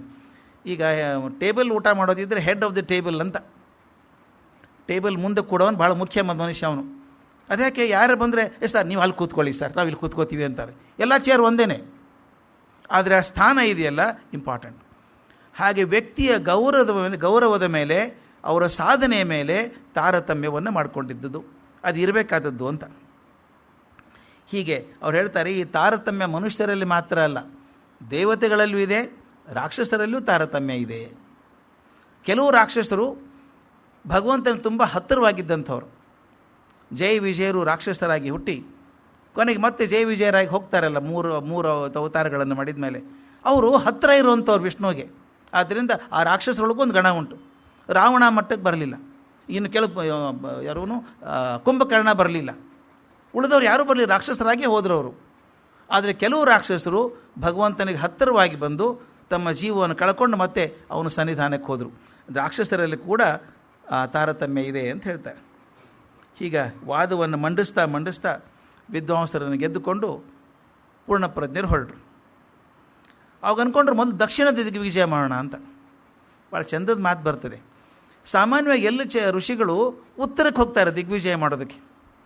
ಇವರು ದಕ್ಷಿಣಕ್ಕೆ ಮಾಡೋಕ್ಕೆ ಶುರು ಮಾಡಿದರು. ಯಾಕಂದರೆ ಈ ದಕ್ಷಿಣದ ಮಂದಿ ಪ್ರಶ್ನೆ ಕೇಳೋದು ಜಾಸ್ತಿ ಅಂತ, ಪ್ರಶ್ನೆ ಭಾಳ ಕುತೂಹಲ ಜಾಸ್ತಿ. ಅದಕ್ಕೆ ಇಲ್ಲೇ ಹೋಗ್ಬಿಡೋಣ, ಫಸ್ಟ್ ಇದನ್ನು ಸಾಲ್ವ್ ಮಾಡ್ಕೊಂಡು ಅಲ್ಲಿ ಹೋಗೋಣ ಅಂತ ಹೋಗಿರ್ಬೇಕು. ಹೊರಟ್ರಂತೆ. ಯತಿಗಳಿಗೊಂದು ರೂಲ್ ಇದೆ, ಒಂದು ಕಡೆ ಇರೋ ಹಂಗಿಲ್ಲ, ಭಾಳ ದಿವಸ ಅವರು ಇರಬಾರ್ದು. ಚಾತುರ್ಮಾಸ್ಯದಲ್ಲಿ ಮಾತ್ರ 4 ತಿಂಗಳು ಒಂದು ಕಡೆ ಇರಬೇಕು, ಬಾಕಿ ಸಮಯದಲ್ಲಿ ಸದಾ ಸಂಚಾರ ಮಾಡ್ತಿರಬೇಕು, ಜ್ಞಾನ ಪ್ರಸಾರ ಮಾಡಬೇಕು. ಹಾಗೆ ಹೊರಟ್ರಿ ಇವರು. ಮೊದಲು ಹೋದದ್ದು ವಿಷ್ಣು ಮಂಗಲ ಕ್ಷೇತ್ರ ಅಂತ. ಮೊದಲು ವಿಷ್ಣು ಮಂಗಲ ಕ್ಷೇತ್ರಕ್ಕೆ ಹೋದದ್ದು ಇಂದಿನ ಕಾಸರಗೋಡಿನ ಪಕ್ಕ ಇರುವಂಥ ಜಾಗ. ಅಲ್ಲಿ ಹೋಗಿ ಪ್ರವಚನ ಮಾಡಿದರು. ಕಲ್ಪನೆ ಮಾಡಿ, ಪುಟ್ಟ ಹುಡುಗ ಪೀಠಾಧಿಪತಿ ಆದದ್ದು 12-13 ವರ್ಷ ಇರಬೇಕೇನೋ. 12-13 ಹುಡುಗ ಸನ್ಯಾಸಿಯಾಗಿ ಪೀಠಾಧಿಪತಿಯಾಗಿ ಬಂದಾಗ ಜನ ಕುತೂಹಲದಿಂದ ನೋಡ್ತಾರೆ. ಜ್ಞಾನಿ ಅಂತ ಸುದ್ದಿ ಬಂದಿದ್ದು ಈಗಾಗಲೇ, ಭಾಳ ದೊಡ್ಡ ತಿಳುವಳಿಕೆ ಇದೆ ಅಂತ ಪ್ರವಚನ ಕೇಳಿದರು. 100 ಜನ ಸೇರಿಬಿಟ್ಟಿದ್ರು. ಭಾಳ ಖುಷಿಯಾಯಿತು. ಇವ್ರನ್ನ ಪರಿಚಯ ಮಾಡುವಾಗ ಯಾರೋ ಒಬ್ಬರು ಉತ್ಸಾಹದಿಂದ ಹೇಳಿಬಿಟ್ರು, ಈತ ರಾಮಾಯಣದಲ್ಲಿ ಆಂಜನೇಯನಾಗಿದ್ದವನು, ನಮ್ಮ ಮಹಾಭಾರತದ ಹೊತ್ತಿಗೆ ಭೀಮಸೇನನಾಗಿದ್ದವರು ಈಗ ಬದ್ಧರಾಗಿ ಬಂದಿದ್ದಾರೆ ಅಂತೇನೋ ಹಿಂಗೆ ಹೇಳಿಬಿಟ್ರು. ಹೇಳಿದ ಮೇಲೆ ಸಾಯಂಕಾಲ ಪ್ರವಚನ ಎಲ್ಲ ಮುಗಿದ್ಮೇಲೆ ಒಬ್ಬರು ಮನೆಯಲ್ಲಿ ಭಿಕ್ಷೆ ಆಗಬೇಕು. ಮರುದಿವಸ ಬೆಳಗ್ಗೆ ಭಿಕ್ಷೆ ಆಗಬೇಕು. ಭಿಕ್ಷೆ ಆದಾಗ ಅವರು ಕೋರಿಕೆ ಏನು ಮಾಡಿದರು ಅಂದರೆ, ನೀವು ಭೀಮಸೇನನ ಅವತಾರ ಅಂತ ಹೇಳ್ತಾರೆ, ಆದ್ದರಿಂದ ನೀವು ಬಹುಭೋಜನ ಇರಬೇಕು, ನಿಮಗೆ ಬಹುಭೋಜನ ಅಂದರೆ ಭಾಳಷ್ಟು ಊಟ ಮಾಡ್ತೀರಿ ಅಂತ. ಅದಕ್ಕೆ ಅವ್ರು ಏನು ಮಾಡಿದ್ರು ಗೊತ್ತಾ, ಭಿಕ್ಷೆ ಮುಗಿಯೋ ಹೊತ್ತಿಗೆ, ಊಟ ಮುಗಿಯೋ ಹೊತ್ತಿಗೆ 200 ಬಾಳೆಹಣ್ಣು ಇರುವಂಥ ಬುಟ್ಟಿ ತಂದು ಮುಂದಿಟ್ರು. 200 ಬಾಳೆಹಣ್ಣು ತಂದು ಮುಂದೆ ಇಟ್ಟು, ತಾವು ದಯವಿಟ್ಟು ಸ್ವೀಕರಿಸಬೇಕು ಅಂತ. ಇದು ಅವರ ಅಪೇಕ್ಷೆ ಆದರೂ ಮೊದಲವರಿಗೆ ಪರೀಕ್ಷೆ. ಅದು ಅವರ ಅಪೇಕ್ಷೆ, ಇವ್ರಿಗೆ ಪರೀಕ್ಷೆ. ಇವ್ರು ಏನೂ ಮಾತಾಡಲಿಲ್ಲ. ಉಳಿದವ್ರು ಸುಮ್ಮನೆ ನೋಡ್ತಾ ಇದ್ರು, ಏನು ಹಿಂಗೆ ಮಾಡ್ತಾರಪ್ಪ ಇದು, 200 ಬಾಳೆಹಣ್ಣು ಹೆಂಗಿಟ್ರು ಏನು ಮಾಡ್ತಾರೆ ಅಂತ. ಇವ್ರು ಏನೂ ಮಾಡಲಿಲ್ಲ. ಅವ್ರು ನೋಡ್ತಾ ನಗ್ನಗ್ತಾ ಒಂದಾದ್ಮೇಲೆ ಒಂದು ತಿಂದು 200 ಬಾಳೆಹಣ್ಣು ತಿಂದು ಹಾಕಿದ್ರು. ಅಚ್ಯುತ ಪ್ರಜ್ಞರಿದ್ದರಲ್ಲ ಜೊತೆಗೆ, ಅವ್ರು ಕೇಳಿದ್ರಂತ, ಏನು ರೀ ಇದು, ಅಲ್ಲ ಕಷ್ಟ ಆಗಲ್ವಾ ನಿಮಗೆ, ಊಟ ಆಗಿದೆ, ಭಿಕ್ಷೆ ಆದಮೇಲೆ ಕೂಡ 200 ಬಾಳೆಹಣ್ಣು ತಿಂದ್ರಲ್ಲ ಹೇಗೆ ಅಂತ. ಆವಾಗ ಅವ್ರು ಹೇಳೋ ಮಾತು ಚೆನ್ನಾಗಿದೆ. ಪೂರ್ಣಪ್ರಜ್ಞರು ಹೇಳ್ತಾರೆ, ನನ್ನ ಹೊಟ್ಟೆಯೊಳಗೆ ಒಂದು ಬೆರಳು ಗಾತ್ರದ ಅಗ್ನಿ ಸದಾಕಾಲ ಇರ್ತದೆ. ಬೆರಳು ಕಾಲದ ಅಗ್ನಿ ಇದೆ, ನೀವೇನು ಹಾಕಿದರೂ ಪಚನಾಗಿ ಹೋಗ್ತದೆ, ಅದು ಆ ಶಕ್ತಿ ನನಗಿದೆ ಅಂದಾಗ ಅವ್ರು ಹೇಳ್ತಾರೆ, ಭೀಮಸೇನ ಮಾಡಿದ್ದಿದೆ ಅಲ್ವಾ, ಬಕಾಸುರನ್ ಬಂದಾಗ ಬಕಾಸುರ ಬಂಡಿ ಅನ್ನ ತಿಂತಾ ಇದ್ದ ಅಂತ ಕೇಳಿದ್ವಿ. ಭೀಮಸೇನ ಮಾಡಿದ್ದೇನು, ಅವನಕ್ಕಿಂತ ಮೊದಲು ಇವರೇ ತಿಂದದ್ದು. ಆದರೆ ತಿನ್ನೋದು ಇವ್ರಿಗೆ ಅವಶ್ಯಕತೆ ಇರಲಿಲ್ಲ, ಅವನು ನಿಗ್ರಹ ಮಾಡೋದಕ್ಕೋಸ್ಕರ ತಿಂದದ್ದು. ನೀನೊಬ್ಬನೇ ಶಕ್ತಿವಂತ ಅನ್ಕೋಬೇಡ, ನನಗೂ ಶಕ್ತಿ ಇದೆ ಅಂತ ತೋರಿಸ್ಬೇಕಾಗಿತ್ತು, ಅದಕ್ಕೆ ಮಾಡಿದರು. ಇಲ್ಲಿ ಕೂಡ ಮಧ್ವಾಚಾರ್ಯರಿಗೆ ಅವ್ರು ಹೇಳಬೇಕಾದಷ್ಟೇ, ಇದು ಅನುಗ್ರಹ ಆಗೋ ವಿಧಿ. ಇದು ಪರೀಕ್ಷೆ ಮಾಡಿದ್ದಕ್ಕೆ ಪಾಸ್ ಆದೆ, ತಿಂದು ತೋರಿಸ್ತಿದೆ ಅಂತಲ್ಲ. ಅವ್ರ ಸಂಶಯ ಇದೆ, ಸಂಶಯ ನಿವಾರಣೆಗೆ ಮಾಡಬೇಕು ಅಂತ ಮಾಡಿದರು. ಮುಂದೆ ಅಲ್ಲಿಂದ ಹೊರಟರು. ದಿಗ್ವಿಜಯ ಮಾಡ್ತಾ ಪಯಸ್ವಿನಿ ಅನ್ನುವಂಥ ನದಿ ದಾಟಿದರು. ತಿರುವನಂತಪುರಕ್ಕೆ ಬಂದರು. ತಿರುವನಂತಪುರ ಬಹಳ ಪ್ರಖ್ಯಾತವಾದಂಥ ಜಾಗ, ಪುರಾಣ ಪ್ರಸಿದ್ಧವಾದ ಜಾಗ. ಅಲ್ಲಿದ್ದು ಹರಿ ಸರ್ವೋತ್ತಮನ ಪ್ರಚಾರ ಮಾಡ್ತಾ ಭಾಷಣ ಮಾಡ್ತಾ ಹೊರಟರು. ಅಲ್ಲಿ ವಿದ್ವಾಂಸರ ಸಮಸ್ಯೆಗಳನ್ನು ಪರಿಹಾರ ಮಾಡ್ತಾ ಮುಂದೆ ಕನ್ಯಾಕುಮಾರಿಗೆ ಬಂದರು. ಕಲ್ಪನೆ ಮಾಡ್ಕೊಳ್ಳಿ, ನಾನು ಪರಶುರಾಮ ಕ್ಷೇತ್ರ ಅಂತ ಹೇಳಿದ್ದೆ, ಅಲ್ಲಿಂದ ಶುರುವಾಗಿ ತುದಿ ಇರೋದು ಕನ್ಯಾಕುಮಾರಿ. ಕನ್ಯಾಕುಮಾರಿಗೆ ಬಂದು ಅಲ್ಲಿಂದ ಮುಂದೆ ರಾಮೇಶ್ವರಮಕ್ಕೆ ಹೋಗಿದ್ದರಂತೆ. ಅವ್ರು ಹೇಳ್ತಾರೆ, ರಾಮೇಶ್ವರ ಒಂದು ವಿಶೇಷವಾದಂಥ ತೀರ್ಥಕ್ಷೇತ್ರ. ಅದು ವಿಶೇಷ ಏನು ಅಂದರೆ, ರಾಮನಿಂದಾಗಿ ಅದು ವೈಷ್ಣವರಿಗೆ ಮುಖ್ಯವಾದ ಜಾಗ, ಈಶ್ವರನಿಂದಾಗಿ ಶೈವರಿಗೆ ಮುಖ್ಯ ಜಾಗ.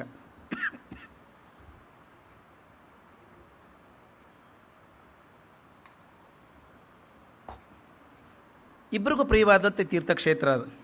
ಅಲ್ಲಿ ಅತ್ಯಂತ ಸಂಭ್ರಮದಿಂದಿದ್ದರು, ಜ್ಞಾನ ಪ್ರಸಾರ ಮಾಡಿದರು. ಚಾತುರ್ಮಾಸ್ಯ ಅಲ್ಲೇ ಮಾಡ್ತೀನಿ ರಾಮೇಶ್ವರಂದಲ್ಲಿ ಅಂದರು. 4 ತಿಂಗಳಿದ್ರು ರಾಮೇಶ್ವರಂದಲ್ಲಿ. ಅಲ್ಲಿಂದ ಉಡುಪಿಗೆ ಬರುವಾಗ ದಾರಿಯಲ್ಲಿ ಶ್ರೀರಂಗಮ್ಮಕ್ಕೆ ಬಂದರು. ಶ್ರೀರಂಗಮ್ ಅಂತೂ ಅತ್ಯಂತ ಪುರಾಣ ಪ್ರಸಿದ್ಧವಾದಂಥ ಜಾಗ. ಅಲ್ಲಿ ಇಕ್ಷ್ವಾಕು ವಂಶದ ಕುಲದೇವತೆ ಆದಂಥ ಶ್ರೀರಂಗನಾಥನ ನೆಲೆಬೀಡೋದು. ಅದನ್ನು ಗಮನಿಸಿ ಅಲ್ಲಿದ್ದಂಥ ಪಂಡಿತರನ್ನ ವಾದದಲ್ಲಿ ಸೋಲಿಸಿ ಮುಂದೆ ಬಂದು ಶ್ರೀಮುಷ್ಣ ಅಂತ ಬಂದರು. ಶ್ರೀಮುಷ್ಣ ಜಾಗಕ್ಕೆ ಬಂದದ್ದು. ಶ್ರೀಮುಷ್ಣ ಮತ್ತೊಂದು ಅತ್ಯಂತ ಸ್ವಯಂ ವ್ಯಕ್ತವಾದಂಥ ವೈಷ್ಣವ ಕ್ಷೇತ್ರ. ಅದು ಶ್ರೀಮುಷ್ಣಕ್ಕೆ ಬಂದರು. ಅಲ್ಲಿ ಆದಂಥ ಒಂದು ಘಟನೆ ಇವತ್ತಿಗಾದರೂ ಇದೆ ಅಂತ ಹೇಳ್ತಾರೆ. ಶ್ರೀರಂಗದಿಂದ ಮುಂದೆ ಬರಬೇಕಾದ್ರೆ ದಾರಿಯಲ್ಲಿ ಬರುವಂಥ ಶ್ರೀಮುಷ್ಣ ಅಂತ. ಅಲ್ಲಿ ಬಂದಾಗ ಒಬ್ಬರು ಮನೆಗೆ ಭಿಕ್ಷೆಗೆ ಫಿಕ್ಸ್ ಆಗಿತ್ತು ಇವ್ರದ್ದು. ಅಲ್ಲಿ ಹೋಗಬೇಕು ಅಂತ ಆಗ್ತಾಯಿದ್ರು. ಮನೆ ಎತ್ತರದಲ್ಲಿದೆ ಸ್ವಲ್ಪ. ಇವ್ರು ಶಿಷ್ಯರೊಂದಿಗೆ ಅಲ್ಲಿ ಮನೆಗೆ ಹೋಗ್ತಿರ್ಬೇಕಾದ್ರೆ ಒಬ್ಬರು ಹೆಂಗೆ ಅವಸರವಾಗಿ ಬರ್ತಿದ್ಲು. ಅವಸರವಾಗಿ ತುಂಬ ಬಸರಿ ಆಕೆ ಕಷ್ಟಪಡೋದು ನೋಡಿ ಮದ್ದು ನಿಂತ್ಕೊಂಡ್ರು.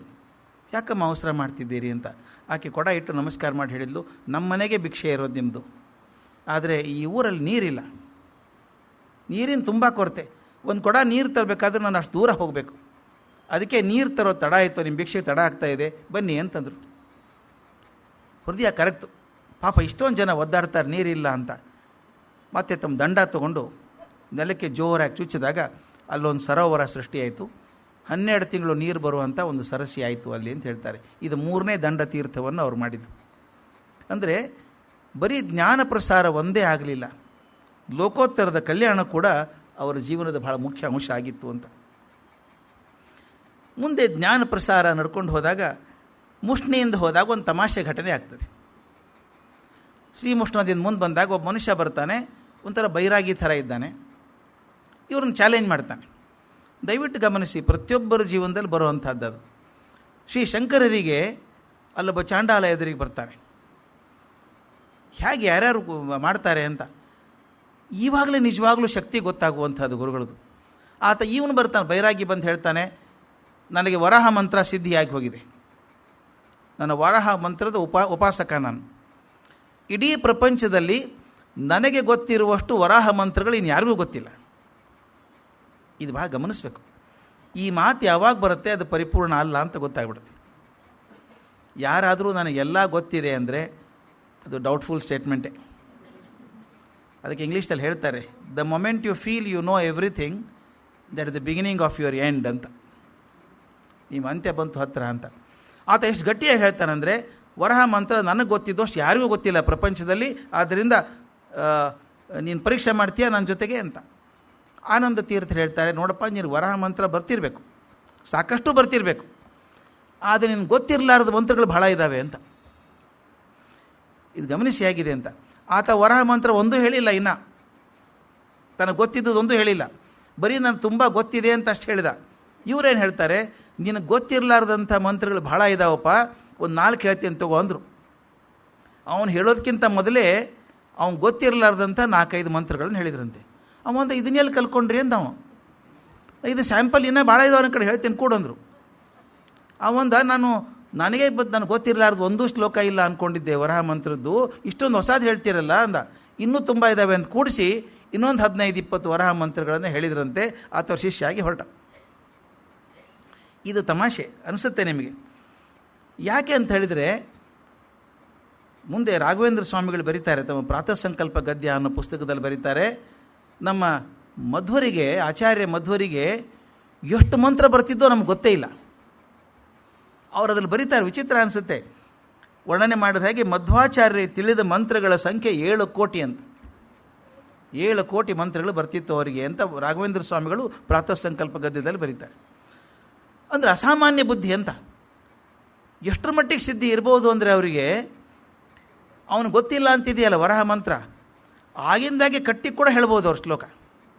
ಆ ಶಕ್ತಿ ಇತ್ತು, ಅಶುಕವಿತ್ವ ಇತ್ತು ಅವರಿಗೆ. ಯಾರು ಹೇಳ್ತಾನೆ, ಹೇಳು ಪದ್ಯ ಹೇಳು ನೋಡೋಣ, ಇದು ಹೇಳು, ಗೊತ್ತಿಲ್ಲಲ್ಲ ನಿನಗೆ, ನಾವೊಂದು ಹೇಳ್ಕೊಡ್ತೀನಿ ನೋಡಿ, ಹೇಳು. ಇದು ಹೇಳಿದ ಹೊಸದು ಇವರೇ ಕಟ್ಟಿದ್ದು, ಇನ್ನೇನು ಗೊತ್ತಿರುತ್ತೆ ಅವನಿಗೆ. ಈ ಥರದ ಶಕ್ತಿ ಕೂಡ ಅಸಾಧ್ಯ ಇತ್ತು ಅವರಿಗೆ ಅಂತ. ಆ ಥರ ಬೆರಗಾಗಿ ಶರಣಾಗಿ ಹೋದ ಅಂತ. ಇದು ಮಧ್ವಾಚಾರ್ಯರ ಮತ್ತೊಂದು ಮುಖ. ಇನ್ನೊಂದು ದೊಡ್ಡ ಸಿದ್ಧಿ ನಾನು ಹೇಳಬೇಕಾದದ್ದು ಅಂದರೆ, ಈ ಸಾಧನೆಯೊಳಗೆ 2 ಮುಖಗಳಿದ್ದಾವೆ. ಒಂದು ತತ್ವಜ್ಞಾನ ಅನ್ನುವಂಥದ್ದು ಶಾಸ್ತ್ರಗಳ ತಾತ್ವಿಕ ಭಾಗ ಆದರೆ, ಶಾಸ್ತ್ರಗಳ ತಾತ್ವಿಕ ಭಾಗ ಆದರೆ, ತತ್ವ ಆದರೆ, ತಂತ್ರಶಾಸ್ತ್ರ ತತ್ವಜ್ಞಾನದ ಪ್ರಾಯೋಗಿಕ ಭಾಗ.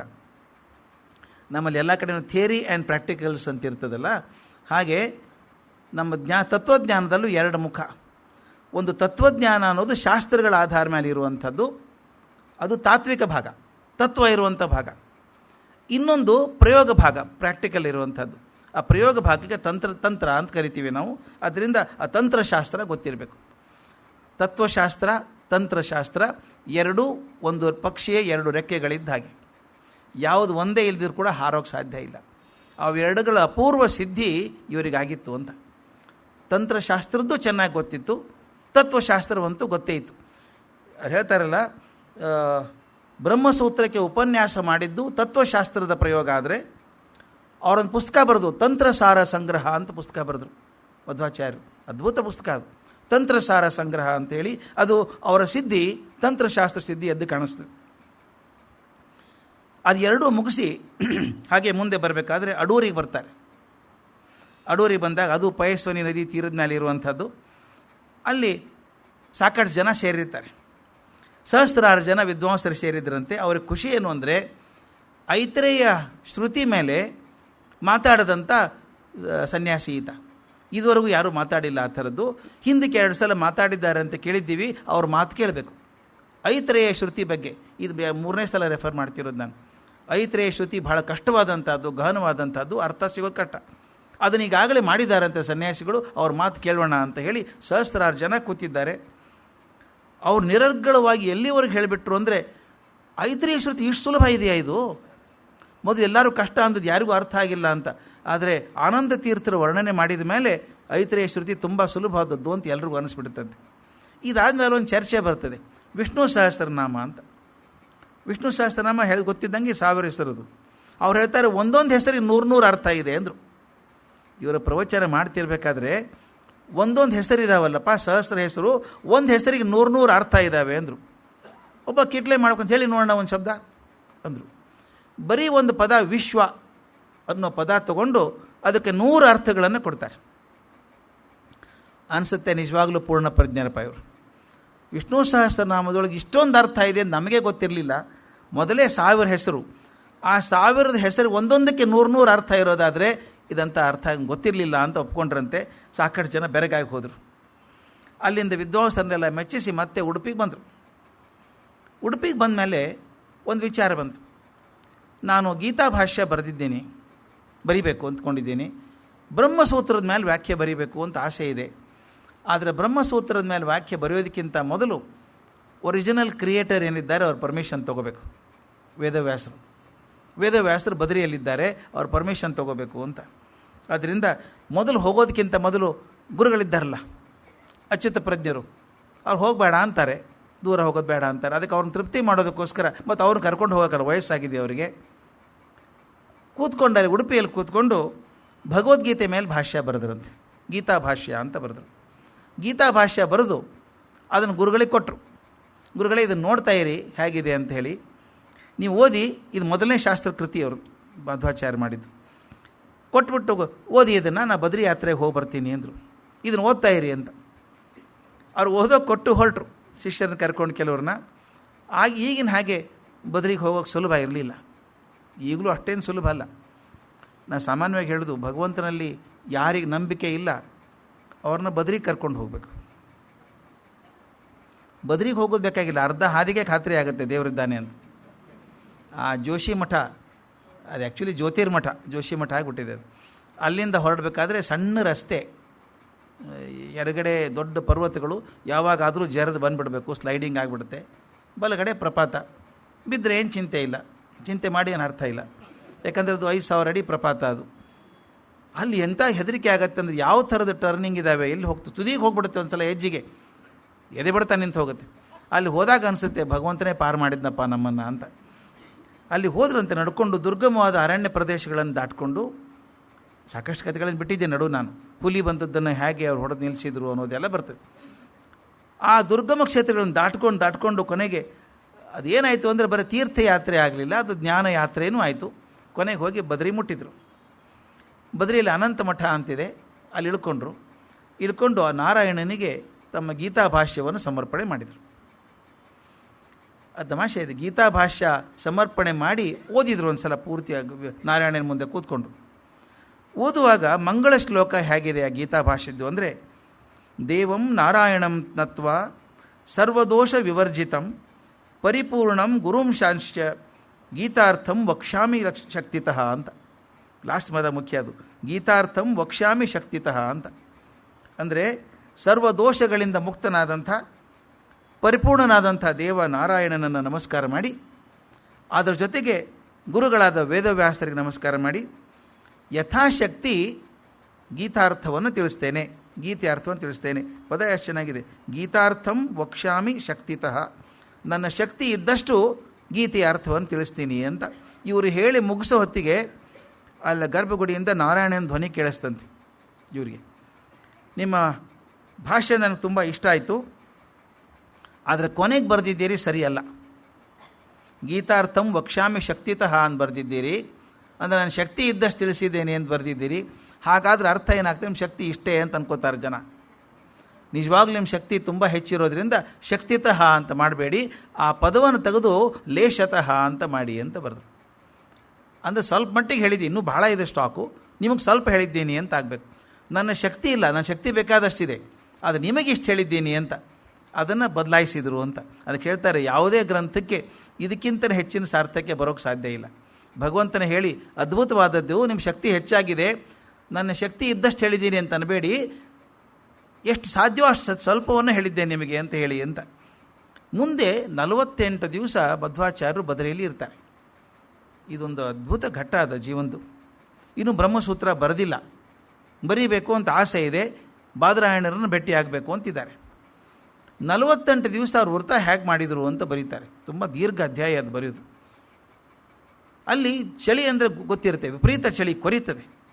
ಆಲಕನಂದ ನರಿಯಲ್ಲಿ ಕೈ ಹಾಕಿಬಿಟ್ರೆ ಕೈ ಇದ್ದದ್ದೇ ಮರೆತು ಹೋಗ್ಬಿಡುತ್ತೆ, ಮರಗಟ್ಟು ಬಿಡುತ್ತೆ ಬೆಳಗೆಲ್ಲ, ಅಷ್ಟು ಚಳಿ. ಆದರೆ ಅವರು ಪದ್ಧತಿ ಹೇಗಿತ್ತು ಅಂದರೆ, ಋಷಿಗಳಾದವರು ನೀರಲ್ಲಿ ಮುಳುಗಿ ಹಾಕಿ ಅಘಮರ್ಷಣ ಸೂಕ್ತವನ್ನು ಹೇಳಬೇಕು.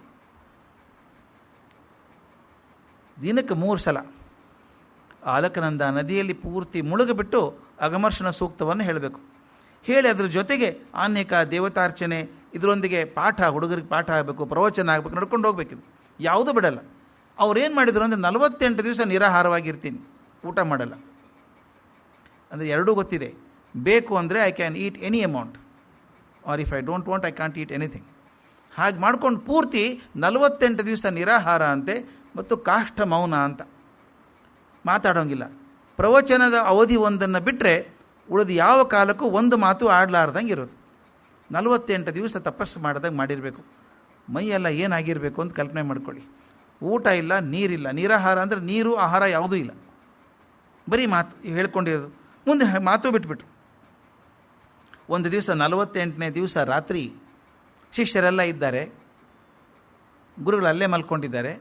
ಒಂದೇ ಸಲ ಕೋಣೆಯಲ್ಲಿ ತುಂಬ ಬೆಳಕು ತುಂಬಿದಂಗೆ ಆಯ್ತಂತೆ, ಬ್ರೈಟ್ ಬೆಳಕು ಬಂದಂಗೆ ಆಯಿತು. ಶಿಷ್ಯರೆಲ್ಲ ಎದ್ದು ಕೂತ್ಕೊಂಡ್ರು, ಗುರುಗಳು ಎದ್ದು ಕೂತ್ಕೊಂಡಿದ್ದಾರೆ. ಅವ್ರು ಏನೋ ಮಾತಿದ್ದಾರೆ, ಗುರುಗಳ ಮಾತು ಇವ್ರಿಗೆ ಕೇಳಿಸಲ್ಲ, ಆದರೆ ಏನೋ ಆಗ್ತಾ ಇದೆ ಅಂತ ಅಷ್ಟು ಗೊತ್ತಾಗಿದೆ. ಆಗಾದದ್ದೇನು ಅಂದರೆ, ವೇದವ್ಯಾಸರು ಬಂದರಂತೆ, ದರ್ಶನ ಕೊಟ್ಟರಂತೆ. ಕೊಟ್ಟು ಪೂರ್ಣಪ್ರಜ್ಞರೊಡೆ ನೇರವಾಗಿ ಮಾತಾಡಿ, ಒಂದು ಕೆಲಸ ಮಾಡಿ, ಉತ್ತರ ಬದ್ರಿಗೆ ಬಂದುಬಿಡಿ, ನಿಮ್ಮ ಹತ್ರ ಸಂವಾದ ಮಾಡಬೇಕು ನಾನು, ಉತ್ತರ ಬದ್ರಿಗೆ ಬನ್ನಿ ಅಂತ ಹೇಳಿ ಮಾಯ ಆಗಿದ್ರು. ಅವ್ರು ಇರುವಷ್ಟು ಹೊತ್ತು ಆ ಕೋಣೆಯೊಳಗೆ ಬೆಳಕು ತುಂಬಿತ್ತು. ಏನಾಯಿತು ಅಂತ ಗೊತ್ತಾಗಿಲ್ಲ, ಆದರೆ ವ್ಯಾಸಾಗಮನ ಆಗಿತ್ತು ಅಂತ ಗೊತ್ತಾಯ್ತು ಹುಡುಗರಿಗೆಲ್ಲ, ಶಿಷ್ಯರಿಗೆಲ್ಲರಿಗೂ. ಆನಂತರ ಹೇಳಿದ್ರಂತೆ, ನಾನು ನಾಳೆನೇ ಹೊರಡಬೇಕು ಉತ್ತರ ಬದ್ರಿಗೆ, ನೀವು ಯಾರೂ ಬರೋ ಹಂಗಿಲ್ಲ ನನ್ನ ಜೊತೆಗೆ. ಭಾಳ ದುರ್ಗಮ ಅದು, ಹೋಗೋದೇ ಕಷ್ಟ, ರಸ್ತೆ ಅಂತ ಇಲ್ಲೇ ಇಲ್ಲ. ನೀವು ಬೆಟ್ಟ ಪರ್ವತ ಹಾರ್ಕೊಂಡು ಹೋಗ್ಬೇಕು, ಅಷ್ಟು ದೂರ ಹೋಗಬೇಕು, ಹೆಂಗೆ ಹೋಗೋ ಸಾಧ್ಯ, ನೀವು ಯಾರೂ ಬರಬೇಡಿ ಅಂದರು. ಹೋಗ್ಬೇಕಾದ್ರೆ ಒಂದು ಮಾತು ಹೇಳ್ತಾರೆ, ನನಗೆ ವೇದವ್ಯಾಸರ ಅಪ್ಪಣೆ ಆಗಿದೆ, ಉತ್ತರ ಬದ್ರಿಗೆ ಬರಬೇಕು ಅಂತ ಹೊರಡ್ತಾ ಇದ್ದೀನಿ, ವಾಪಸ್ ಬರೋದು ಯಾವಾಗ ಅಂತ ಗೊತ್ತಿಲ್ಲ ನನಗೆ. ಗುರುಗಳ ಅಪ್ಪಣೆ ಕೊಟ್ಟ ಮೇಲೆ ಬರಬೇಕು, ಬರ್ತೀನೋ ಇಲ್ಲೋ ಗೊತ್ತಿಲ್ಲ, ಯಾವಾಗ ಬರ್ತೀನೋ ಗೊತ್ತಿಲ್ಲ, ಆದ್ದರಿಂದ ನಿಮ್ಗೆ ಒಳ್ಳೇದಾಗಲಿ ಅಂತ ಹೊರಟುಬಿಟ್ರು. ಶಿಷ್ಯರಿಗೆ ಸಂಕಟ ಆಗಿಬಿಡ್ತು, ಗುರುಗಳು ಹೋಗ್ಬಿಟ್ರೆ ಹೆಂಗತಿ, ಗುರುಗಳ ಸಹಾಯಕ್ಕೆ ಯಾರು ಇರಬೇಡವಾ, ಅಷ್ಟು ದೂರ ಪ್ರವಾಸಕ್ಕೆ ಜೊತೆಗೆ ಯಾರಾದ್ರದ್ದು ಅನುಕೂಲ ಇರ್ತದಲ್ಲ, ನೀವು ಯಾರೂ ಬರಬೇಡಿ, ಆಗೋಲ್ಲ ನೀವು ಬರೋದಕ್ಕೆ ಅಂತ ಹೇಳಿದರು. ಆದರೆ ಅಲ್ಲಿ ಒಬ್ಬ ಶಿಷ್ಯ, ಅವರಿಗೆ ಭಾಳ ಆಸೆ, ತುಂಬ ಸೀನಿಯರ್ ಅವರು, ಸತ್ಯತೀರ್ಥರು ಅಂತ.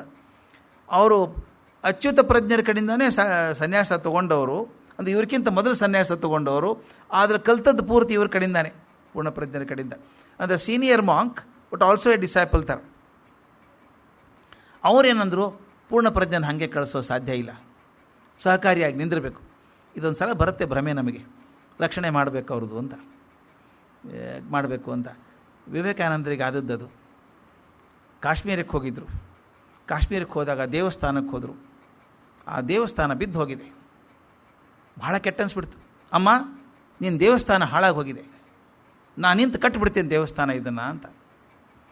ತಕ್ಷಣ ಹೇಳ್ದಂಗೆ ಆಯ್ತಂತೆ ತಾಯಿ, ನಾನು ರಕ್ಷಣೆ ಮಾಡೋಕೆ ನೀನೇ ಬೇಕಾಗಿತ್ತೇನಪ್ಪ, ನನಗೆ ಮಾಡ್ಕೊಳ್ಳೋಕ್ಕಾಗಲ್ವಾ?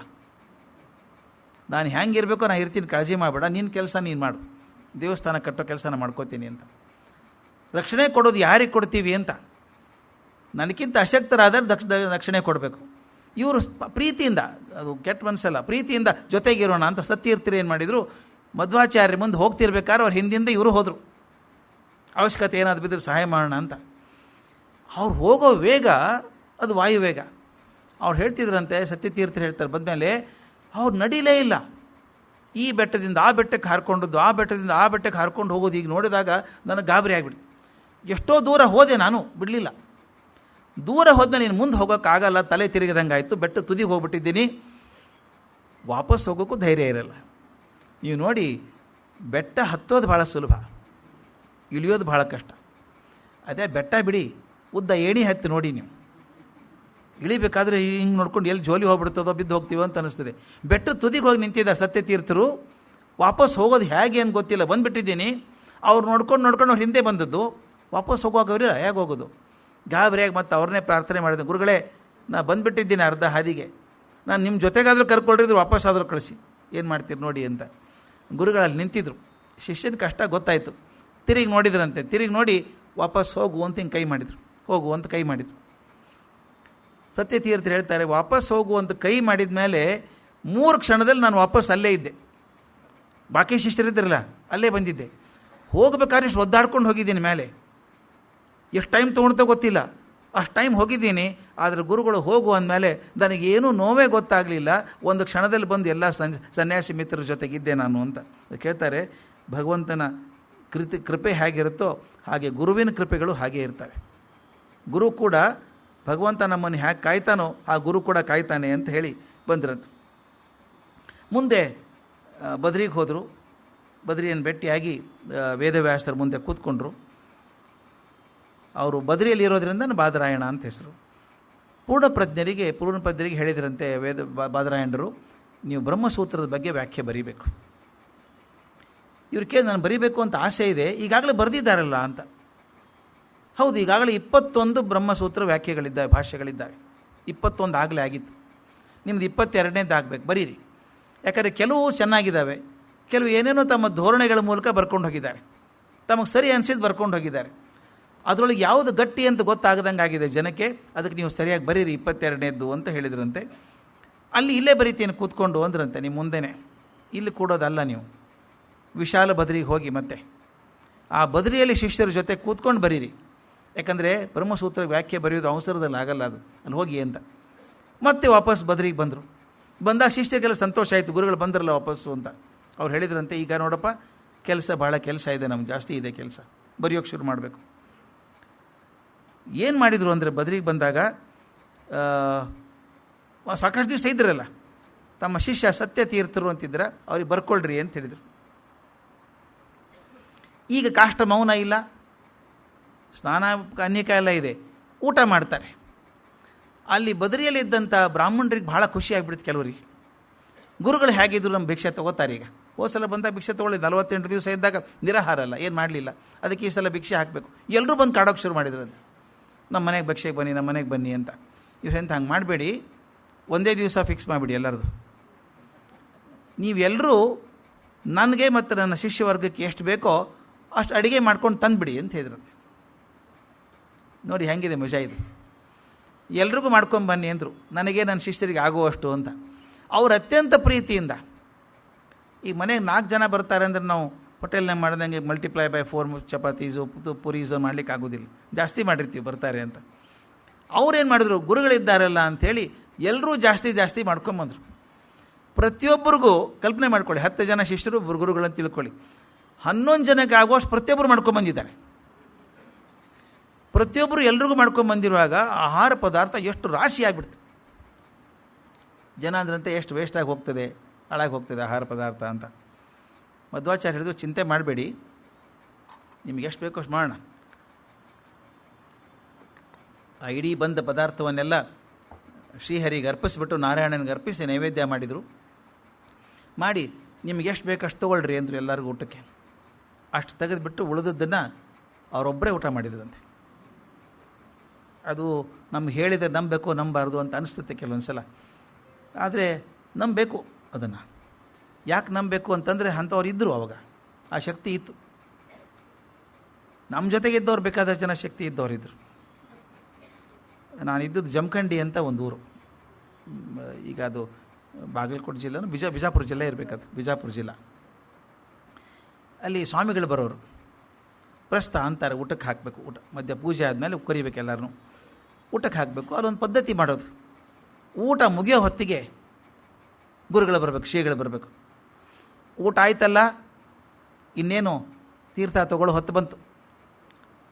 ಈಗ ಲಾಡು ತಂದು ಹಾಕ್ತಾರೆ ನಿಮಗೆ, ಬೂಂದಿ ಲಾಡು.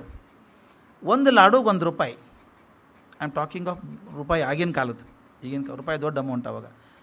ಒಂದು ಲಾಡು ಜೊತೆಗೆ ₹1 ಕೊಡ್ತೀನಿ, ಎಷ್ಟು ತಿಂತಿರ್ತೀನಿ ರೀ ಅಂತ.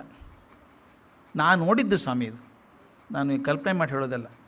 ಕೃಷ್ಣಾಚಾರ್ಯರು ಅಂತ ಒಬ್ಬರಿದ್ದರು, 32 ಲಾಡು ತಿಂದರು. ಮೊದಲು ಪ್ಲ್ಯಾನ್ ಇಲ್ಲ, ಅದು ಸರಿಯಾಗಿ ಊಟ ಮಾಡಿದ್ದಾರೆ ಮೊದಲು.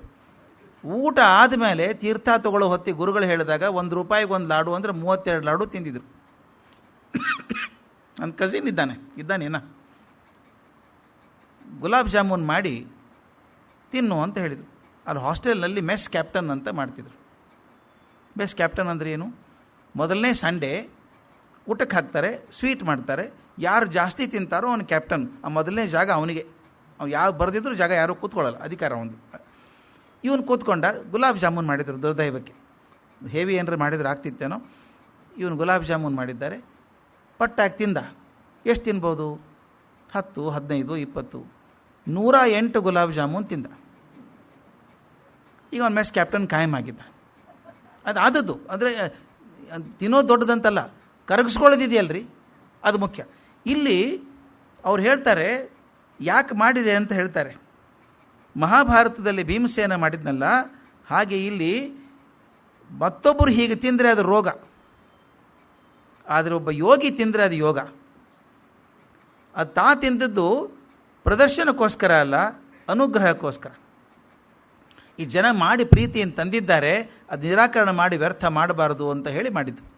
ಆ ಶಕ್ತಿ ಇತ್ತು. ಮುಂದಿನ ಕಡೆ ಬರ್ತದೆ ಅವರು. ಲಘಿಮಾ ಶಕ್ತಿ ಕೂಡ ಇತ್ತು ಅವರಿಗೆ. ಈ ಗರಿಮಾ ಶಕ್ತಿ ಇದು ಅಂದರೆ ಏನಾದರೂ ತಿಂದು ಅರಗಿಸ್ಕೊಳ್ಳೋಂಥ ಶಕ್ತಿ ಗರಿಮಾ ಶಕ್ತಿ. ಲಘಿಮಾ ಶಕ್ತಿ ಇತ್ತು ಅವ್ರದ್ದು. ಅಷ್ಟು ದೊಡ್ಡ ಆಕಾರ, ದೊಡ್ಡ ದೇಹ. ಲಘಿಮಾ ಶಕ್ತಿ ಅಂದರೆ ಹುಡುಗನ ಕರೆದು ಬಿಡ್ತಾರೆ, 5 ವರ್ಷ ಹುಡುಗನ ಬರೋ ಇಲ್ಲಿ ಅಂತಾರೆ. ಬಾ ನೀನು ಹೆಗಲ ಮೇಲೆ ಕೂಡ್ತೀನಿ, ಪ್ರದಕ್ಷಿಣೆ ಹಾಕು ದೇವಸ್ಥಾನಕ್ಕೆ ಅಂತ. ಜನ ಅಂತಾರೆ, ಹೆಂಗ್ರಿ ಇವ್ರು ಕೂತ್ರೆ ಹುಡುಗನ ಗತಿ ಏನು ಅಂತ. ಆ ಹುಡುಗನ ಹೆಗಲ ಮೇಲೆ ಕೂಡ್ತಾರೆ, ನಡಿ ಪ್ರದಕ್ಷಿಣೆ ಹಾಕು ಅಂತಾರೆ. ಆತ ಹೋಗಿ ಆರಾಮಾಗಿ ಓಡಾಡ್ಕೊಂಡು 5 ಪ್ರದಕ್ಷಿಣೆ ಹಾಕ್ಕೊಂಡ್ಬರ್ತಾನೆ. ಇವ್ರು ಭಾರನೇ ಇಲ್ಲ ಅಂತಾನು. ಅಂದರೆ ಯೋಗ ಶಕ್ತಿಯಿಂದ ಎರಡೂ ಮಾಡುವಂಥ ಶಕ್ತಿ. ಅದು ಹೇಳ್ತಾರಲ್ಲ, ಶಾಪಾದಪಿ ಶರಾದಪಿ ಅಂತ 2 ಶಕ್ತಿನೂ ಇರಬೇಕು. ಇದು ಮಾಡಿದ ಮೇಲೆ ಕೂತ್ಕೊಂಡು ಬರೆಯೋಕ್ಕೆ ಶುರು ಮಾಡಿದ್ರು ಬ್ರಹ್ಮಸೂತ್ರಗಳನ್ನು. ಸತ್ಯತೀರ್ಥರನ್ನು ಕರೆದು ಹೇಳಿದ್ರು, ನೀವು ಬರ್ಕೋಬೇಕು, ನಾನು ಹೇಳ್ತಾ ಹೋಗ್ತೀನಿ ಅಂತ. ಹಾಗೆ ವ್ಯಾಸರಿಗೆ ಗಣಪತಿ ಬರ್ಕೊಳ್ಳೋಕೆ ಕೂತಿದ್ನೋ ಹಾಗೆ ಇವರು ಸತ್ಯತೀರ್ಥ ಬರ್ಕೊಂಡು ಕೂತ್ಕೊಂಡ್ರು. ಈ ಬ್ರಹ್ಮಸೂತ್ರ ಅನ್ನೋದಿದೆಯಲ್ಲ, ಇದು ವೇದಾಂತ ಸಾಹಿತ್ಯದ ಶಿಖರ ಅಂತ ಹೇಳ್ತಾರೆ. ನಮ್ಮೆಲ್ಲದರೊಳಗೂ ಅತ್ಯಂತ ಶಿಖರ ಅದು. ಸಮಸ್ತ ವೇದಾಂತದ ವೇದಾರ್ಥಗಳ ನಿರ್ಣಯ ಅದು. ಸಮಸ್ತ ಶಸ್ತ್ರಗಳ ಸಾರ ಎಲ್ಲರೂ ವರ್ಣನೆ ಮಾಡ್ತಾರೆ. ಅದರ ಸಿದ್ಧಿ ಪ್ರಸಿದ್ಧಿ ಮಾತ್ರ ಅನ್ಯಾದೃಶ್ಯವಾದಂಥದ್ದು. ಇರೋದೆಷ್ಟು ಅಂತ, ಎಷ್ಟು ಸೂತ್ರಗಳಿದ್ದಾವೆ ಅಂತ, 564 ಸೂತ್ರಗಳು. 564 ಸೂತ್ರಗಳು. ಅವು ಇರೋದು 4 ಅಧ್ಯಾಯಗಳಲ್ಲಿದ್ದಾವೆ. ಒಂದೊಂದು ಅಧ್ಯಾಯಕ್ಕೆ 4 ಪಾದ, ಅಂದರೆ 16 ಪಾದ, 4 ಅಧ್ಯಾಯಗಳಲ್ಲಿರುವಂಥದ್ದು 564 ಶ್ಲೋಕಗಳು. ಇಷ್ಟು ಸಣ್ಣದಾದದ್ದು. ನೀವು ಕಲ್ಪನೆ ಮಾಡಿ, ಭಗವದ್ಗೀತೆ 700 ಶ್ಲೋಕ ಇದೆ, ಇದು 564. ಇಷ್ಟು ಕಡಿಮೆ ಶ್ಲೋಕದಲ್ಲಿ ಇಡೀ ವೇದಾಂತದ ಸಾರ ಸರ್ವಸ್ವ ಹಿಡ್ಕೊಂಬರೋದಿದೆಯಲ್ಲ, ಅದು ನಿಜವಾಗ್ಲೂ ವೇದವ್ಯಾಸರ ಕೌಶಲ್ಯ. ಅದು brevity is a virtue, but this kind of brevity we had never seen. 564 ಶ್ಲೋಕಗಳಲ್ಲಿ ಇಡೀ ವೇದಾಂತದ ಸಾರವನ್ನು ಎತ್ತಿ ಹಿಡಿದಿಟ್ಟಿದ್ದಾರೆ. 700 ಶ್ಲೋಕ ಇರುವಂಥ ಭಗವದ್ಗೀತೆಯೇ ಮಹಾಭಾರತದ ಸಾರ ಅಂತ ಹೇಳ್ತೀವಿ. ಅಂಥದ್ದು ವೇದಾಂತದ ಸಾರ ಇರುವಂಥದ್ದು. ನಾನು ಆಗಲೇ ಹೇಳಿದಾಗೆ 21 ಭಾಷ್ಯಗಳು ಈಗಾಗಲೇ ಬಂದಿದ್ದು. ಮತ್ತೊಬ್ಬರಿಗೆ ಕನಸಿನಲ್ಲಿ ಕೂಡ ಅಸಾಧ್ಯವಾದದ್ದನ್ನು ಇವರು ನೇರವಾಗಿ ವ್ಯಾಕರಣ ಹೇಳ್ತಾ ಹೇಳ್ತಾ ಭಾಷ್ಯವನ್ನು ಬರೆದು ಮುಗಿಸಿದರು. ಭಾಷ್ಯ ಮುಗಿದ ತಕ್ಷಣ ನಾರಾಯಣನಿಗೆ ಅರ್ಪಿಸಿ ಅಲ್ಲಿಂದ ವಾಪಸ್ ಬರಬೇಕಿನ್ನು ಗೋದಾವರಿ ತೀರಕ್ಕೆ ಬಂದರು. ಈ ಗೋದಾವರಿ ತೀರ ಅನ್ನುವಂಥದ್ದು ಆಗಿನ ಕಾಲಕ್ಕೆ ಎಲ್ಲ ಜ್ಞಾನಿಗಳಿಗೆ ಆಗರಾಗಿತ್ತು. ಎಲ್ಲರೂ ಜ್ಞಾನಿಗಳು. ತಾವು ಗಮನಿಸಿದರೆ ಶಂಕರರು ಕೂಡ ಗೋದಾವರಿ ತೀರಕ್ಕೆ ಹೋಗ್ತಾರೆ. ಅಲ್ಲಿ ಹೋದಾಗ ಸಹಸ್ರಾರು ಜನ ಪಂಡಿತರು ಕೂತಿದ್ದಾರೆ. ಇವ್ರದ್ದು ಭಾಳ ಕೇಳಿದ್ದೀವಿ ನಾವು. ಸಣ್ಣ ವಯಸ್ಸಿಗೆ ಇವರು ಭಾಷ್ಯ ಬರೆದಿದ್ದಾರಂತೆ, ಬ್ರಹ್ಮಸೂತ್ರ ಭಾಷ್ಯಗಳನ್ನು. ಅವ್ರು ನೋಡಬೇಕು, ಅವ್ರ ಐತ್ರೇಯ ಶ್ರುತಿಯನ್ನು ಕೇಳಬೇಕು. ಭಾಳ ಪ್ರಸಿದ್ಧ ಆಗಿಬಿಟ್ಟಿತ್ತು. ಅವ್ರದ್ದು ವಿಷ್ಣು ಸಹಸ್ರನಾಮದ ಬಗ್ಗೆ ಕೇಳಬೇಕು ಅಂತ ಕೂತಿದ್ದಾರೆ. ಇವರು ಹೋದಾಗ ಎಲ್ಲರೂ ಪ್ರಶ್ನೆ ಕೇಳೋರಂತೆ. ಉತ್ತರ ಕೊಡೋರು ಇವರೊಬ್ಬರೇ. ಅವ್ರು ಎಲ್ಲರೂ ಪ್ರಶ್ನೆ ಕೇಳೋದು, ಇವರೊಬ್ಬರೇ ಉತ್ತರ ಕೊಡೋದು. ಅಲ್ಲಿ ಒಬ್ಬರು ದೊಡ್ಡ ಸಾಧಕರಿದ್ದರು, ದೊಡ್ಡ ಪಂಡಿತರು. ಶೋಭನ ಭಟ್ರು ಅಂತ. ದೊಡ್ಡದು. ಹೇಗೆ ಕುಮಾರಿಲ ಭಟ್ರು ಬರ್ತಾರೆ, ಹಾಗೆ ಇಲ್ಲಿ ಶೋಭನ ಭಟ್ರು ಅಂತ. ವೇದಾಂತದಲ್ಲಿ ವಾದದಲ್ಲಿ ಅವ್ರನ್ನ ಮೀರಿಸೋರಿಲ್ಲ ಅನ್ನೋ ಮಟ್ಟದಲ್ಲಿದ್ದರು. ಮತ್ತು ಅವ್ರು ವಾದ ಮಾಡುವಂಥ ರೀತಿ ಅದ್ಭುತವಾದದ್ದು. ಅದನ್ನು ಮೀರಿಸೋರು ಯಾರಿಲ್ಲ ಅಂತ. ಅವರು ಸಹಸ್ರಾಜನ ಶಿಷ್ಯರು. ಆ ಶೋಭನ ಭಟ್ರು ಸಿಗ್ತಾರೆ, ಅವ್ರು ಕಾಯ್ತಿರ್ತಾರೆ. ಇವ್ರ ಜೊತೆಗೆ ಚರ್ಚೆ ಶುರು ಆಗುತ್ತೆ. ಮಧ್ವಾಚಾರ್ಯ ಶಿಷ್ಯ ಚರ್ಚೆ ಶುರು ಆದಾಗ ಮೊದಲು ಚೆನ್ನಾಗಿ ಆರ್ಗ್ಯೂ ಮಾಡ್ತಾರೆ, ವಾದ ಮಾಡ್ತಾರೆ ಶೋಭನ ಭಟ್ರು. ಸ್ವಲ್ಪ ಹೊತ್ತು ಆದಮೇಲೆ ಗೊತ್ತಾಗುತ್ತೆ ನನ್ನ ಮಾತಿನಲ್ಲಿ ಹುರುಳಿಲ್ಲ. ಇವರೇನು ಹೇಳ್ತಾರೆ ಆಚಾರ್ಯರು, ಇದು ನಿಜವಾಗಲೂ ಗಟ್ಟಿಯಾಗಿದೆ ಅಂದ್ಕೊಂಡು ತಮ್ಮ ಮನಸ್ಸನ್ನು ಬದಲಾಯಿಸ್ಕೊಂಡು ಹೇಳ್ತಾರೆ, ಇವರು ಸ್ವರೂಪೋದ್ಧಾಕರು, ನನ್ನ ಸ್ವರೂಪವನ್ನು ಉದ್ಧಾರ ಮಾಡುವಂಥ ಮನುಷ್ಯ, ಇವ್ರು ನಂಬ್ಕೋಬೇಕು ಅಂತ ಹೇಳಿ. ಅದು ಆ್ಯಕ್ಚುಲಿ ಹೇಳೋದು 15 ದಿವಸ ಡಿಸ್ಕಷನ್ ಆಯಿತು, ವಾದ ವಿವಾದ ಆಯಿತು ಅಂತ. 15 ದಿವಸ ವಾದ ವಿವಾದ ಆದಮೇಲೆ ಶೋಭನ ಭಟ್ರು ಒಪ್ಕೋತಾರೆ, ನಾನು ಪರಾಜಿತನಾದೆ ಅಂತ ಒಪ್ಕೋತಾರೆ. ಇವರು ಶಿಷ್ಯರಾಗಿ ಬರ್ತೀವಿ ಅಂತ ಹೇಳ್ತಾರೆ. ಶಿಷ್ಯತ್ವವನ್ನು ತಗೋತಾರೆ. ಆಗ ಹೇಳ್ತಾರೆ ಅವರು, ಸ್ವಾಮಿ ನಿಮ್ಮ ಶಿಷ್ಯ ಆಗಿಬಿಡ್ತೀನಿ ನಾನು. ಆಗೋದಕ್ಕೊಂದು ಅರ್ಹತೆ ಬೇಕಲ್ಲ ನನಗೆ. ಶಿಷ್ಯ ಆಗೋದು ಎನ್ರೋಲ್ ಮಾಡೋದು ಭಾಳ ಈಸಿ. ನನಗೆ ಶಕ್ತಿ ಬರಬೇಕಲ್ಲ. ಅದಕ್ಕೆ ನೀವೇ ನನಗೆ, ನೀವೇನು ಉಪನಿಷತ್ತು ಇದು ಬ್ರಹ್ಮಸೂತ್ರಗಳನ್ನು ವ್ಯಾಖ್ಯೆ ಬರೆದಿದ್ದೀರಿ, ಭಾಷ್ಯ, ಅದು ನನಗೆ ಹೇಳಿ ಅಂತಾರೆ. ಎಷ್ಟು ಚೆನ್ನಾಗಿದೆ ನೋಡಿ. ಮೊದಲನೇ ಶ್ರೋತ್ರಿಯರು ಇವರು. ಮೊದಲು ಲಿಪಿಕಾರರು ತೀರ್ಥರಾದರೆ ಮೊದಲನೇ ಶ್ರೋತೃ ಆದವರು ಶೋಭನ ಭಟ್ರು. ಶೋಭನ ಭಟ್ರು ಅವ್ರ ಜೊತೆಗೆ ಇದ್ಕೊಂಡು ಬರೀತಾರೆ. ಮುಂದೆ ಪ್ರಚಾರಕ್ಕೆ ಸಿದ್ಧರಾಗ್ತಾರೆ. ಅವರು ಮತ ಪ್ರಸಾರಕ್ಕೆ ಮೊದಲನೇ ಪ್ರಚಾರಕರು ಹೌದು, ಮೊದಲೇ ಶ್ರೋತೃ ಹೌದು, ಮೊದಲನೇ ಪ್ರಸಾರಕರು ಹೌದು. ಅವರೊಂದು ಥೇರಿ ತೆಗೆದಿದ್ರು, ಭಾಳ ಚೆನ್ನಾಗಿರೋದು. ಅದನ್ನು ಹೇಳಿಬಿಟ್ಟು ಮಾತು ಮುಗಿಸ್ತೇನೆ, ಭಾಳ ಚೆನ್ನಾಗಿದೆ ಅದು. ಶೋಭನ ಭಟ್ರು ಈ ದ್ವೈತ ಪ್ರಸಾರಕ್ಕೆ ಹೊರಟಾಗ ಒಂದು ಉದಾಹರಣೆ ಹಿಡ್ಕೋತಿದ್ರು ಅವರು. ಇಷ್ಟು ಚಂದದ ಉದಾಹರಣೆ ಇದೆ. ಅವ್ರು ಹೇಳ್ತಾರೆ, ಮಧ್ವ ಸಿದ್ಧಾಂತ ಅಂದರೆ ಒಂದು ಸುಂದರವಾದ ಗಟ್ಟಿಯಾದಂಥ ಬಲಮುರಿ ಶಂಖ ಇದ್ದಂಗೆ ಅಂತ. ಇದು ಉದಾಹರಣೆ ಭಾಳ ಇಷ್ಟವಾದದ್ದು ನನಗೆ. ಮಧ್ವ ಸಿದ್ಧಾಂತ ಅಂದರೆ ಸುಂದರವಾದಂಥ ಅತ್ಯಂತ ಗಟ್ಟಿಯಾದಂಥ ಬಲಮುರಿ ಶಂಖ ಇದ್ದಂಗೆ. ಒಬ್ಬ ಸುಣ್ಣ ಮಾಡೋನು ತಗೋತಾನೆ ಅದನ್ನು. ಸಾಮಾನ್ಯ ಶಂಖ ಎಲ್ಲ ಸುಟ್ಟು ಬೂದಿ ಮಾಡಿ ಸುಣ್ಣ ಮಾಡಬೇಕು. ಅದನ್ನು ತಗೋತಾನೆ, ಮುರಿಯೋಕ್ಕೆ ಹೋಗ್ತಾನೆ, ಮುರಿಯೋಕ್ಕೆ ಬರಲ್ಲ, ಏನು ಮಾಡೋಕ್ಕಾಗಲ್ಲ. ಅವನಿಗೆ ಬಿಸಾಕ್ಬಿಡ್ತಾನೆ. ಇದೇನು ಪ್ರಯೋಜನ ಇಲ್ಲ, ಸುಣ್ಣ ಮಾಡಲಿಕ್ಕೆ ಆಗೋದಿಲ್ಲ. ಅವನಿಗೆ ಉದ್ದೇಶ ಇರೋದು ಶಂಖ ತೊಗೊಂಡು ಸುಣ್ಣ ಮಾಡಬೇಕು ಅಂತ. ಬರದೇ ಇದ್ದಾಗ ಬಿಸಾಕ್ಬಿಡ್ತಾನೆ. ಅದಕ್ಕೆ ಹೇಳ್ತಾ ಇರೋರು, ಮಧ್ವ ಸಿದ್ಧಾಂತ ಅಪ್ರಯೋಜಕ ಅನ್ನುವಂಥವ್ರು ಈ ಗುಂಪಿನವರು ಅಂತ. ಅವ್ರಿಗೆ ಅರ್ಥವೇ ಆಗಲಿಲ್ಲ, ಮುರಿಯೋಕ್ಕೆ ಹೋದರೂ ಬರಲಿಲ್ಲ, ಬಿಸಾಕಿ ಹೋದ್ರು ಅಟ್ಟೆ ಅವರು. ಆದ್ದರಿಂದ ಅಪ್ರಯೋಜಕ ಅನ್ನೋರು ಈ ಥರದ ಗುಂಪಿನವರು. ಜೀವನೋಪಾಯಕ್ಕೆ ಇದು ಹೇಗೂ ಪ್ರಯೋಜನ ಇಲ್ಲ ಅಂತ ಬಿಡುವಂಥವ್ರು ಹತಭಾಗ್ಯರಾದವರು ಇವರು. ಬಲಮುರಿ ಶಂಖ ಬಿಸಾಕಿ ಹೋಗುವಂಥವ್ರು. ಬಿಸಾಕಿ ಹೋದ್ಮೇಲೆ ಒಬ್ಬ ಏನು ಮಾಡ್ತಾನೆ, ಅವನು ಗೊತ್ತದು ಒಳ್ಳೆ ವಸ್ತು, ಅದು ಬೆಲೆ ಬಾಳುವಂಥದ್ದು ಅಂತ ತೊಗೋತಾನೆ. ಅವನು ಬಿಸಾಕಿ ಹೋದದ್ದನ್ನು ತೊಗೋತಾನೆ. ತೊಗೊಂಡು ಏನು ಮಾಡ್ತಾನೆ, ನೋಡ್ತಾನೆ ಎಷ್ಟು ಬೆಲೆ ಆಗ್ಬೋದು, ಇದಕ್ಕೆ ತುಂಬ ಬೆಲೆ ಆಗ್ಬೋದು. ಇಟ್ಕೊಂಡು ಏನು ಮಾಡೋದು, ಅದ್ರ ಮಾರಿದ ದುಡ್ಡು ಅವರು ಬರುತ್ತೆ. ಅವನೇನು ಪ್ರಯೋಜನ ಮಾಡ್ಕೊಳ್ಳಿಲ್ಲ ಅದನ್ನು ತೊಗೊಂಡು ಹೋಗಿ ಮಾರ್ತಾನೆ. ಶ್ರೀಮಂತನಿಗೋ ರಾಜನಿಗೋ ಮಾರ್ತಾನೆ, ದುಡ್ಡು ಇಸ್ಕೋತಾನೆ. ಅವ್ರು ಎರಡನೇ ಕ್ಯಾಟಗರಿ ಜನ. ಮಧ್ವ ಸಿದ್ಧಾಂತವನ್ನು ಹಣಕ್ಕಾಗಿ ಪ್ರವಚನ ಮಾಡುವಂಥವ್ರು ಇದ್ದಾರಲ್ಲ, ಅವ್ರು ಈ ಕ್ಯಾಟಗರಿಯವರು ಅಂತ. ಹಣಕ್ಕೋಸ್ಕರ ಪ್ರವಚನ ಮಾಡೋದು, ಪಾಠ ಮಾಡುವಂಥವ್ರು ಇರ್ತಾರಲ್ಲ, ಇವು ಎರಡನೇ ಕ್ಯಾಟಗರಿ ಜನ. ಇವ್ರಿಗೆ ಅದ್ರ ಬೆಲೆ ಗೊತ್ತಿದೆ, ಬಲಮುರಿ ಶಂಖದ ಬೆಲೆ ಗೊತ್ತಿದೆ, ತಾವು ಬಳಸ್ಕೊಳ್ಳಲ್ಲ. ಐಹಿಕ ಸುಖಕ್ಕೋಸ್ಕರ ಇದನ್ನು ಮಾರಿ ಬದುಕುವಂಥವ್ರು ಎರಡನೇ ಕ್ಯಾಟಗರಿ ಜನ. ಅವರಿಗೆ ಐಹಿಕ ಸಾಧನೆ ಆಯಿತೇ ಹೊರತಾಗಿ ಆಧ್ಯಾತ್ಮಿಕ ಸಾಧನೆ ಆಗಲಿಲ್ಲ. ಈ ಮೂರನೇದು ಕೊಂಡ್ಕೊಂಡಿದ್ದಾನಲ್ಲ ರಾಜ ಅಥವಾ ಶ್ರೀಮಂತ, ಅವನಿಗೆ ಈ ಬಲಿಮುರಿ ಶಂಖದ ಬೆಲೆ ಅಷ್ಟೇ ಅಲ್ಲ, ಅದರ ಸಿದ್ಧಿ ಕೂಡ ಗೊತ್ತಿದೆ ಅವನಿಗೆ. ಇದು ಭಾಳ ಮುಖ್ಯವಾದದ್ದು ಅಂತ ಗೊತ್ತಿದೆ. ಅವನೇನು ಮಾಡ್ತಾನೆ, ಅದನ್ನು ಮಾರೋಲ್ಲ, ಮುರಿದು ಸುಣ್ಣನೂ ಮಾಡಲ್ಲ, ಮನೆಯಲ್ಲಿಟ್ಟು ದಿನ ಪೂಜೆ ಮಾಡಿ ಅದರ ಪ್ರಾರ್ಥನೆ ಮಾಡ್ಕೋತಾನೆ.